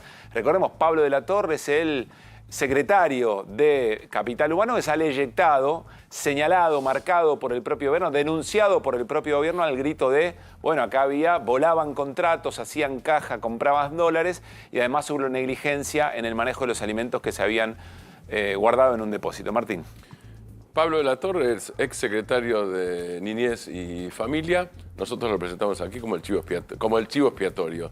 Chivo expiatorio es algo o alguien o un grupo social que se designa o que la sociedad designa y ahí se ponen todas las culpas. Como se ponen todas las culpas ahí, no están en otro lado. Bien, en pantalla tenemos a los de la Torre, porque los de la Torre son un clan político importante. El jefe de Pablo de la Torre, que es el secretario renunciado, es Joaquín de la Torre. Ahí está, Joaquín de la Torre, después de que Pablo de la Torre fuera echado por el propio gobierno. Joaquín de la Torre tuitea, sos mi hermano menor, pero siempre fuiste mi ejemplo. De fe en Dios, de amor por la patria, de amor por tu familia, gracias por tu laburo enorme. Se sale a bancarlo frente a las denuncias del propio gobierno. Así es. Ese es Joaquín de la Torre, que es el jefe. Por eso lo que viene es centrado en Joaquín de la Torre para entender cómo funciona el clan. Y ahí está, entonces. Algunos dicen, bueno, esto es un tema de la iglesia. Son católicos, digo. La verdad que es una estupidez ese análisis. Digo, porque ahí, vamos a ver, en este tuit que hay más que alas. Digo, Joaquín de la Torre es un hombre cercano al Opus Dei. Pablo de la Torre es cercano al Opus Dei. Abel Albino, designado para distribuir alimentos, también es cercano Fundación al Opus Dei. Conin. También es cercano al Opus Dei, exactamente. Ahora, aquí lo que tenemos es el cuestionamiento de este sector ultraortodoxo de la Iglesia contra la Iglesia institucional. Tuit de Joaquín de la Torre. Por supuesto que hay quienes la ven y quienes no la ven. Estaba más entusiasmado con Milei, parece, en ese momento, porque fue antes de la despedida de su hermano. Es como ustedes es la Conferencia Episcopal Argentina. La foto de ese señor que está ahí es Monseñor Ojea, que es el presidente de la Conferencia Episcopal. Una autoridad muy importante de la Iglesia Católica. Cuando dijo, y ahí lo cita Joaquín de la Torre, tenemos que aceptar las distintas miradas. No hay un solo modo de ver, no hay un este la ve y este no la ve. Y le contesta Joaquín de la Torre. Le contesta Joaquín de la Torre, efectivamente, como si le contestara a Milei. El 1 de marzo, por supuesto que hay quienes la ven y quienes no la ven. Volvamos un segundito atrás. Así. Bien. Por supuesto que hay quienes la ven y quienes no la ven. Es como ustedes con la pobreza, cuando gobierna el kirchnerismo no la ven, cuando gobiernan otros sí. El relativismo, en fin, no produce más que desconocimiento moral y con frecuencia cinismo, cita a Benedicto XVI. A Benedicto XVI, que no es el Papa actual, Benedicto está muerto. El Papa actual se llama Francisco y no es Benedicto XVI. Bien, sigue acá. Esto lo mencionaba Soledad Vallejos en el programa de ayer. Es basta de todes. Esto es una joya. Así es. Esto se puso en los colectivos en la campaña electoral. En la campaña electoral, digo, claro. Más allá de si a uno le gusta o no le gusta el todes, acá hay una cruzada. Digo, yo diría que más que una campaña, esto es una cruzada. Yo pensé que la cruzada contra la perspectiva de género, no con la E. A mí la E no me gusta, pero no me interesa lo que a mí me gusta o no me gusta. Lo que me gusta menos todavía es la cruzada contra Ayer la E. decía Soledad Vallejo, muy importante también, se hizo del antifeminismo un activo político. Eso es parte de la derrota, de una derrota cultural importante. ¿Con quién estuvo el sábado? El presidente Milei estuvo en la asunción de Bukele, se abrazaron y lo primero que le preguntó Milei es ¿y qué tal esto de la reelección? Digo, contento, y eso trascendió porque no trascendió como un off the record, fue filmado y transmitido por los dos, por el presidente de El Salvador y por el presidente de la Argentina. Joaquín de la Torre, no es de ahora, felicitaciones, presidente Bukele, es de las elecciones. Celebro que los salvadoreños tengan claro dónde estaban, dónde están hoy y a dónde quieren ir.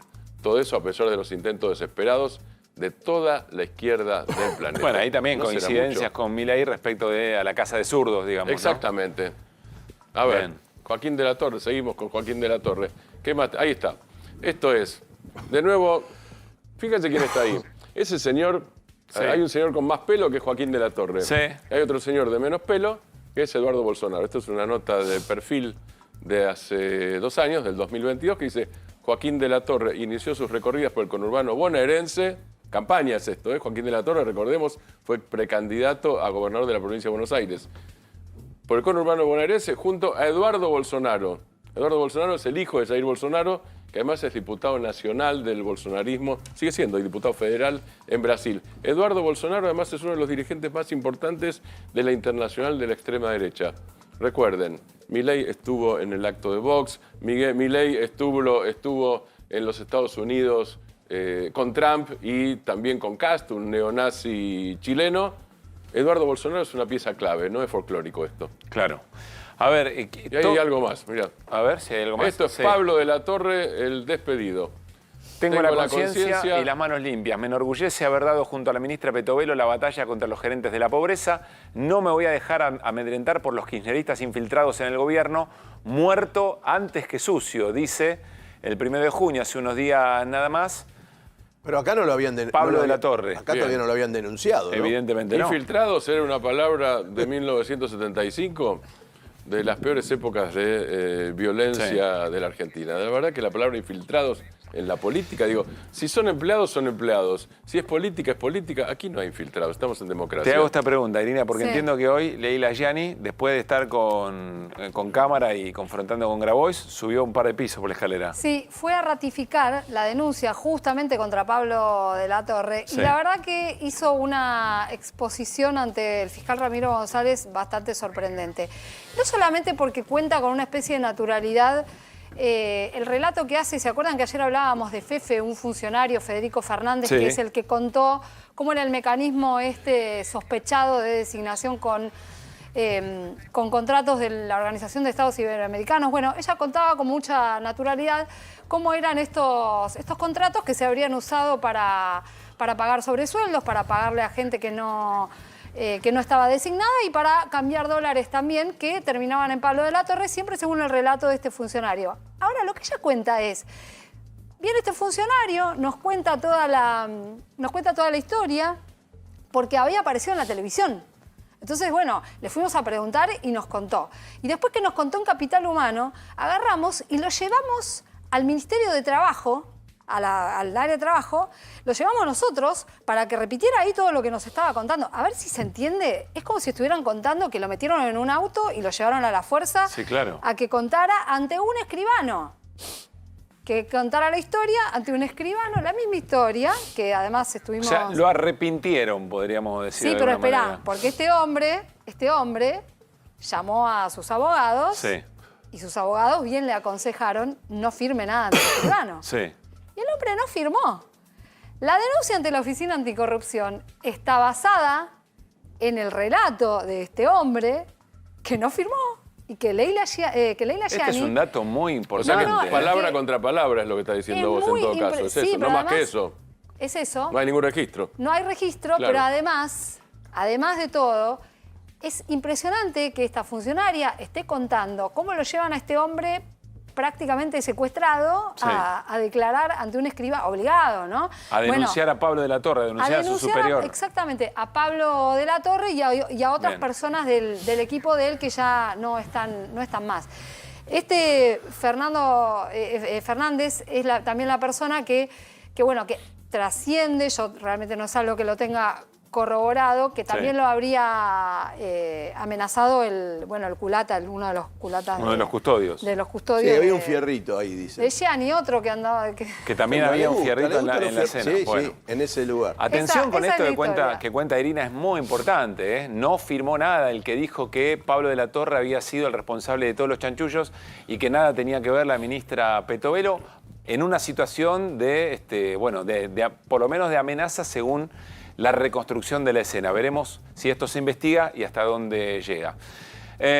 Uno que estuvo también de alguna manera bien secundado fue Manuel Adorni, el vocero presidencial en la conferencia de hoy, segmento que nos encanta, El Mundo Según Manu. Dale. Bueno, mi nombre es Manuel Adorni. Aclaro que no tengo hermana, para que dormí poco y me pierdo. Fin. Que sean 5 perros o que sean 43 conejos. ¿Y qué problema? Vamos sacándose una selfie. ¿Listo? Gracias. Fin. Buen día. Claramente mi conferencia bajó, ¿no? Petovelo es la mejor ministra de la historia. Y no tiene ningún tipo de posibilidad de causa de corrupción ni nada. Usted sabe que... No, la corrupción la tienen los kirchneristas con los negocios turbios que hicieron. Las denuncias en la justicia, presidente, contra los contratos dentro del Ministerio de Capital Humano, 140 personas que están involucradas. Lo que no esté en orden, digamos, nosotros vamos a ser implacables con la corrupción en todas las líneas. Bueno, terminemos con esto, señores. Vamos para adelante. Ahora sí, soy todo oídos. Quería consultar qué va a suceder finalmente con los contratos y las compras que se hicieron sin auditorías con la OEI. Con respecto a los que denominaste vos o se denominan los medios contratos truchos. Trucho Remix. Está hecha la denuncia, está avanzando y en tal caso no somos nosotros quien tenga que dictaminar sobre un tema estrictamente judicial y sepamos todos los argentinos efectivamente qué pasó. ¿Qué pasó? Si en tal caso es como vos estás sugiriendo, el tema del pago de sobresueldos, que efectivamente lo dictamine la justicia. Manuel, buen día. ¿Cómo andás? Todavía me estoy sacando tu celular de la boca, pero bien, todo bien. En boca cerrada no entran moscas. Con respecto a lo que... Centro de rehabilitación de tipos que estiran la última vocal de una letra pensando que eso da pistola. A lo que expresó funcionarios del gobierno de la provincia de Buenos Aires. Dentro de esta lógica de decir absolutamente cualquier cosa, vale la aclaración, con la provincia de Buenos Aires no hay deuda en cuanto a los flujos normales y habituales, 0 pesos se le debe. La deuda total que tiene el gobierno hoy con la provincia de Buenos Aires a montos actualizados abril de 2024 son 5,8 billones de pesos. Para que no empiecen las especulaciones. La cosa así, abrimos la cortina. Hasta mañana. Fin. El mundo según Manu, insistimos en la tarea que tiene, por supuesto, el vocero y todo vocero o vocera de armar una narrativa respecto a lo que va ocurriendo. A mi modesto modo de ver, lo hace muy bien el vocero Manuel Adorni. Después discutamos si efectivamente estamos de acuerdo o no, o qué es lo que va a pasar y cuánto desgaste va a sufrir. Pero el mundo según Manu me parece que nos trae un muy buen resumen siempre de las conferencias de prensa de Manuel Adorni. Hoy muy especial, intervenida de alguna manera con la presencia de Javier Milei. Evidentemente entendió necesario el presidente de la Nación ir a subrayar la defensa de la ministra de Capital Humano, que está en crisis, creo yo, una crisis que se extiende por lo menos al modo de administrar y gestionar el Estado del gobierno de Javier Milei. Veremos una historia, una nota, una noticia en desarrollo, moneda en el aire en este sentido. Bueno, vamos a cambiar de tema y nos vamos a algo muy importante. Tiene que ver con la victoria de Morena en México, de la presidenta electa, primera mujer presidenta electa, Claudia Sheinbaum. Vamos a escuchar su palabra, tenemos nota con México, pero antes repasemos, ¿no? Una victoria aplastante, Martín. La victoria más amplia de las últimas décadas en México. 58,65% con 30 puntos de diferencia sobre la segunda, Xóchitl Gálvez. Candidata número 2. Claro, buscando una mayoría. Con la derecha unificada, ¿eh? La segunda es la derecha unificada. Buscando una mayoría que le permita mayores transformaciones. Ahora vamos a charlar sobre eso. Pero aquí la palabra, minutos después del triunfo electoral de la flamante presidenta electa de México. Por primera vez en 200 años de la República, me convertiré en la primera mujer presidenta de México.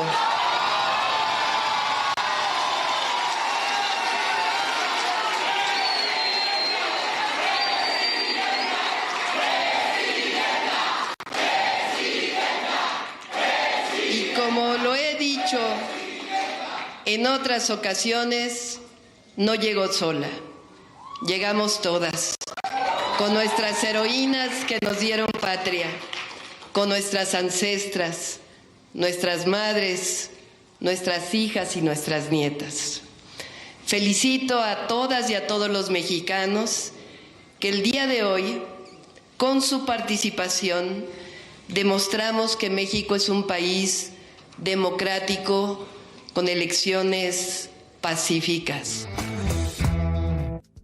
Bien, allí estaba Claudia Sheinbaum, sus primeras palabras, insisto, como presidenta electa de México. Está a través del Zoom Luciano Concheiro, que es el subsecretario de Educación Superior del Gobierno de México, del Gobierno de Morena. Luciano, ¿cómo estás? Pablo Caruso con todo el equipo aquí en QRA24. Saludamos desde Buenos Aires, Argentina. Buenas noches. Muy buenas noches, tengan todas y todos ustedes. Bueno, muchísimas gracias por este rato. A ver, ¿con qué promesa electoral revalida Morena a través de Claudia Sheinbaum en la presidencia de México? Básicamente, seguir adelante con todas las políticas sociales que ha impulsado el gobierno de Andrés Manuel López Obrador, pero también se plantea continuidad, pero cambios e ir más allá en la estrategia de la izquierda mexicana. ¿Qué significa esto en concreto? Y pregunto, voy un poco más atrás. ¿Cuáles son los elementos que la ciudadanía mexicana valoró de la gestión de Andrés Manuel López Obrador de una manera muy constante, digamos, para volver a apostar y además ir por una transformación más profunda? Subsidios directos a los trabajadores, a las mujeres y a los hombres mayores de edad, ya estoy hablando de los viejos, pues para decirles cariñosamente sí. También, y las viejas, también todo un planteamiento de beca universal a los estudiantes de la media superior, el planteamiento central de más de 1 millón de hectáreas sembradas en un gran programa campesino, ¿sí? Para la restitución de la producción y además para lograr una proyección en México de la recuperación de los bosques, el planteamiento fundamental de elevar la educación a un nivel de derecho humano, ¿sí? A nivel constitucional, el planteamiento también de la interculturalidad como un elemento de transversalidad, esto es de reconocer, y el cambio constitucional también correspondiente que se hizo en este gobierno, reconocer que somos un país, después de la India, el segundo país con mayor diversidad cultural, y por tanto los planes de justicia para los pueblos originarios y afrodescendientes. Martín. Luciano, ¿cómo estás? Martín Granoski te saluda. Martín, querido, ¿cómo estás? Muy bien, gracias. En relación a lo que preguntaba Pablo recién, hay una especie de dogma en los últimos tiempos que es, en América Latina ganan las derechas, primer dogma. Segundo dogma, en América Latina pierden los oficialismos. Nada de eso sucedió en México. Ahora, si en la Argentina habría ganado un gobierno con lo que vos estás contando, aquí la ultraderecha diría, y claro, está gerenciando el hambre de los pobres. Sí, aquí podemos decir, desaparecieron cerca de 10 millones de pobres, estadísticas que además las hace una institución, el INEGI, que es un instituto de geografía y estadística independiente del gobierno. Se logró colocar varios puntos por arriba también. La condición de los de extrema pobreza pasaron a pobreza, y tenemos una serie de datos donde aún con la pandemia no cayó el consumo. Tenemos otra economía y otra forma también de vivir la economía. Pero me imagino, Luciano, perdón, que hay una política, una política salarial muy concreta entonces. ¿Cuál fue? Sí, la política salarial subió más del 100% los salarios en general, y en la zona norte de nuestro país llegó a 160% en la frontera con Estados Unidos para poder ser competitiva nuestra frontera. Claro. Y los recursos, aquí le dirían plan platita a eso.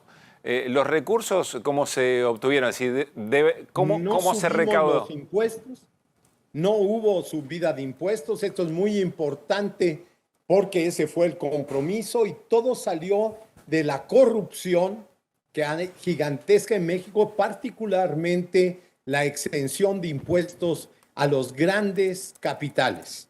Entonces, de allí salió toda esa plata. Sí. El país es el menos endeudado en este momento. No tenemos ninguna condición, digamos, de subordinación a Estados Unidos en esa perspectiva. Pasamos a ser el primer socio comercial de Estados Unidos, y el segundo socio comercial nuestro es China. Pero ser el primer socio comercial de ida y vuelta con Estados Unidos es una condición fundamental. ¿Fer? Sí, Luciano, bueno, mucho gusto. Buenas noches. No, muy cortito. Hola. ¿Cómo lograron hacer una interna de 5 candidatos y eso no terminó generando una pelea grande? Porque acá en la Argentina siempre dicen no hay que hacer internas porque se rompe todo. Ahí fueron 5 candidatos, ganó una mujer y ahora ganó por paliza. Totalmente así sucedió. No es que no haya habido protestas y, digamos, de revisión del árbitro, etcétera, pero la diferencia fue suficientemente fuerte, y sobre todo la forma en la cual se estructuró el equipo de campaña salía de estos 5.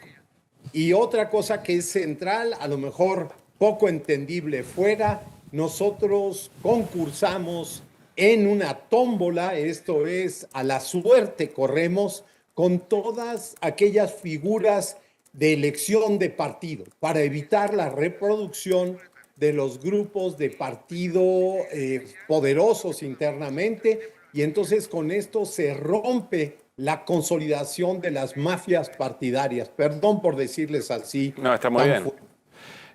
Una última pregunta, Luciano. ¿Se imaginan un México con Morena y un Estados Unidos con Trump?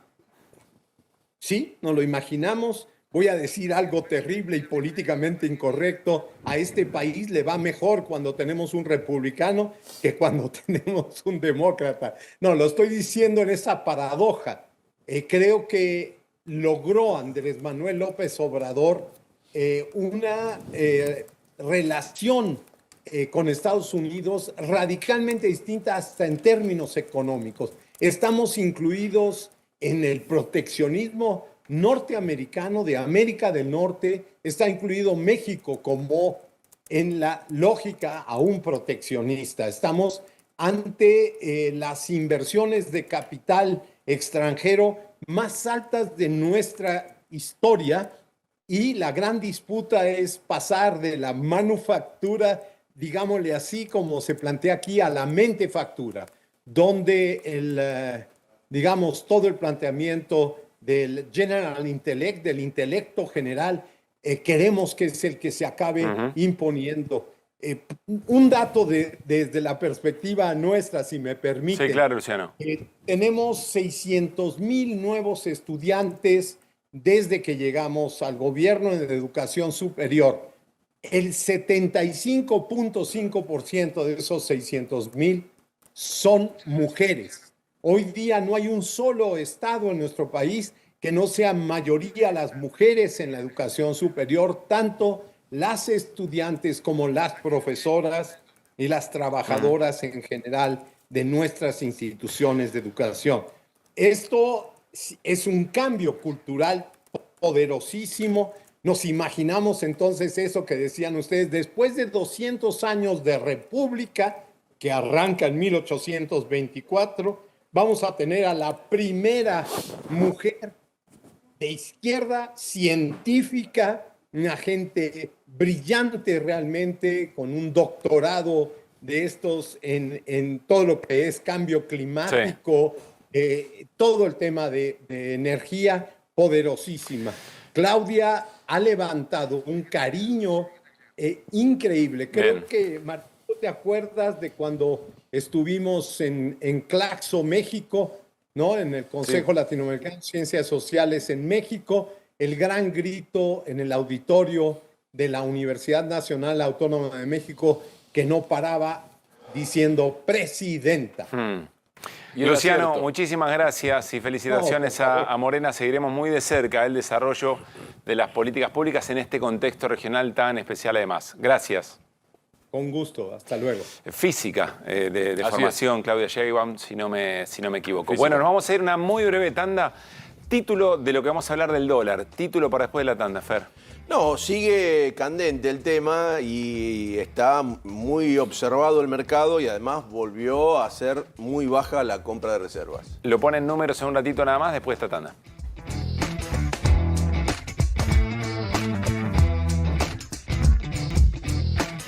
Muy bien, seguimos en QR. Llegó el momento de ahorrar en combustible. ¿Sabías que si te pasás a GNC ahorrás miles de pesos por mes? Pensá en gas argentino, pensá en economía y medio ambiente, pasate a GNC. Nos metemos en el tema dólar. Fer, otra vez noticias que preocupan al gobierno. ¿Por qué? Porque, a ver, no está comprando reservas, se disparó de nuevo el riesgo país, está subiendo, llegando a los 1.500 puntos. El dólar blue se desplazó 30 pesos hacia arriba, pero sobre todo está preocupando el tema de que el campo no liquida. Sí. Y empezaron todos a hablar de que no está muy claro qué va a pasar. Acá tenemos los precios. ¿Qué pasa con el dólar oficial? Ahí tenés, el oficial está en 9.16, el blue subió de 1.235 a 1.265, el bolsa quedó en 1.284 y el CCL en 1.307.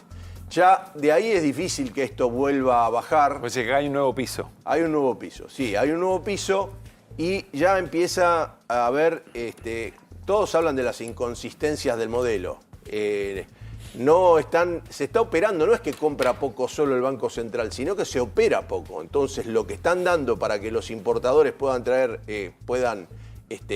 traer sus productos también es poco y le están debiendo plata.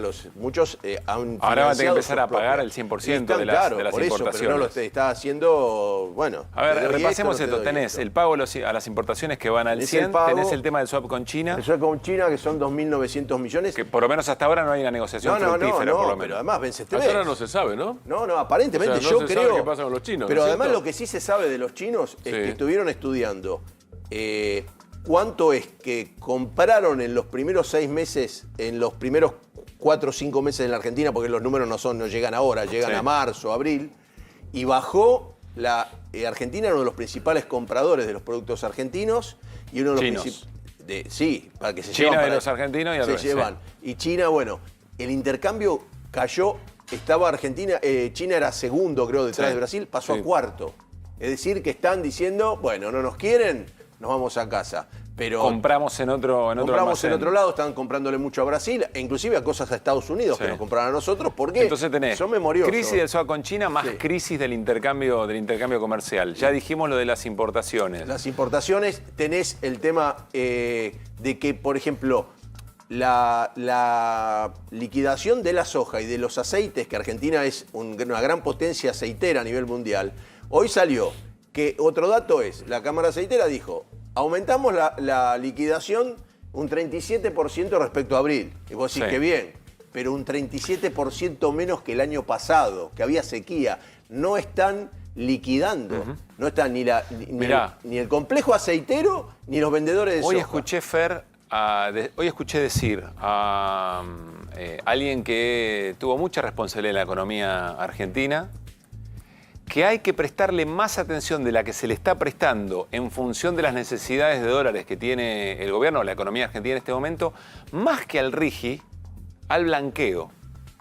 Que en realidad es el blanqueo en la combinación con el tema de la baja de bienes personales, que es esa la combinación a la que el gobierno apuesta rápido para tratar de pasar 2 meses que pueden ser turbulentos, pensando que en agosto puede haber cosecha fina y que son julio y julio. Como dato para que hablen sobre el tema este. Hoy cayó 8% las acciones de YPF en Nueva York, en dólares. Ayer habían caído también, 8%. ¿Qué quiere decir eso? Y que si vos tenías capital puesto en YPF, tenés... Está bien, pero ¿por qué? ¿Por qué caen? Y porque todo este combo están diciendo, che, los números no cierran, no estamos... Si vos tenés a Marina del Polleto diciendo no entiendo cuál es el proyecto, esto a mí no me cierra. A ver, vos lo que sugerís es... Lo tenés a Broda, lo tenés a Melconian, lo tenés a Cavallo, diciendo esto no cierra... El gobierno muestra una macro que le cierra y en realidad lo que empieza a aparecer es el espejismo de la macro. No, y además es interesante, todos los que acabas de citar son ortodoxos por otra parte. Son liberales que están preocupados. Son liberales ortodoxos. No, la preocupación de los liberales es, acá hay algo que no está cerrando y nos van a echar la culpa a todos los liberales. No van a distinguir. No, solo eso, no están preocupados. A ver, hay una calentura muy grande en algunas... A ver, cuando estamos hablando de Madanes Quintanilla, dueño de Aluar y dueño de FATE, decir, acá hay que ir al ataque porque nos van a destruir a todos. Le están rompiendo el capital. Esos tipos no están preocupados simplemente, me gusta, no me gusta. Me están rompiendo... Perdón, Fer, eso es industria y no macroeconomista. No, por eso, pero... Es industria, es real, digamos. El círculo rojo también. Sí. Si vos al círculo rojo le decís, che, no, te la tenés que fumar. No sé si los jubilados se la van a aguantar, pero hay gente del círculo rojo que va a decir, yo llegué hasta acá, tengo un capital de 500 millones de dólares, me lo vas a destruir en 10 minutos porque se te ocurre. Además, digo, no sé si están todos dispuestos. Jugador nacional y mundial de aluminio estás hablando. Sí, por eso, digo, es una escala alta. Y son muchas cosas. Cayó 8%, el 7% Superville, cayó Galicia, cayeron todas las acciones. Los bonos argentinos bajaron 5 o 6 dólares.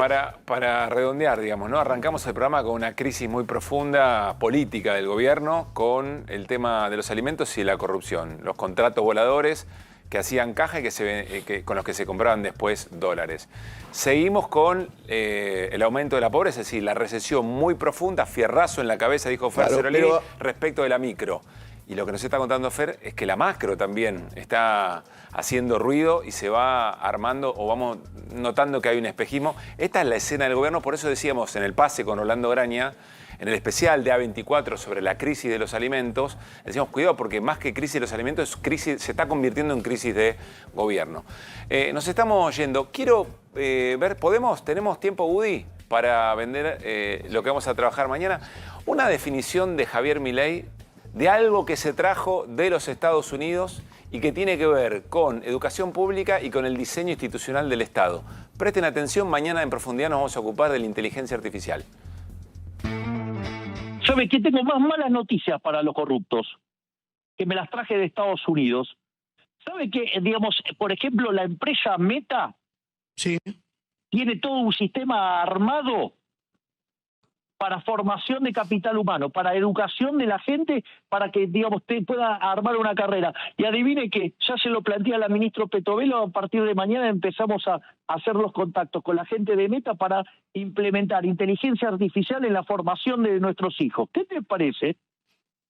¿Le puedo hacer una...? Digo, me parece brillante. No, pero ¿no le gustó? No, me parece, por eso, me parece brillante. Tengo otra bomba más, si quiere. Otra más, dígame. En la empresa Google tienen un sistema armado para hacer la reforma del Estado por inteligencia artificial. ¿Y saben dónde la aplicaron muy exitosamente? ¿Dónde? En El Salvador. ¿Dónde? ¿Y habló de esto con Bukele usted? ¿A usted qué le parece? ¿O usted cree que, digamos, lo que hablamos con Bukele fueron los 7 minutos y medio que, digamos, que nosotros mismos dejamos que filmaran? ¿Y por lo que habló usted con Bukele, esto se puede hacer en Argentina? Absolutamente. Bueno, ahí está. Mirá, la portada que será mañana parte de nuestro desarrollo. Grande, Mache, Milei. No es en contra de la inteligencia artificial. Acá hay dos cosas, en principio, que mañana vamos a profundizar. Primero, se suponía que nuestro polo de inteligencia artificial era para que vengan inversiones, no para comprarle algún negocio a alguno. Primer punto. Y segundo, hay que repasar las preguntas que se están haciendo alrededor de la inteligencia artificial. Una tecnología, o por lo menos una manera de razonar muy superior, dicen algunos, con las nuevas mejoras, más superior que la de los humanos. ¿Quién está guiando? ¿Quién del ministerio de Javier Milei está pensando para programar efectivamente la inteligencia artificial? Bueno, un montón de preguntas nos vamos a hacer mañana en un recorrido interesante, pero va a tener que ver con esto, con la inteligencia artificial según Javier Milei. Nos vamos como vinimos, tiene que ver con las voces del día, porque ya viene Babi Checopar con Basta Babi en la continuidad de A24. Pasen lindo, mañana 9 de la noche, la seguimos. Chau.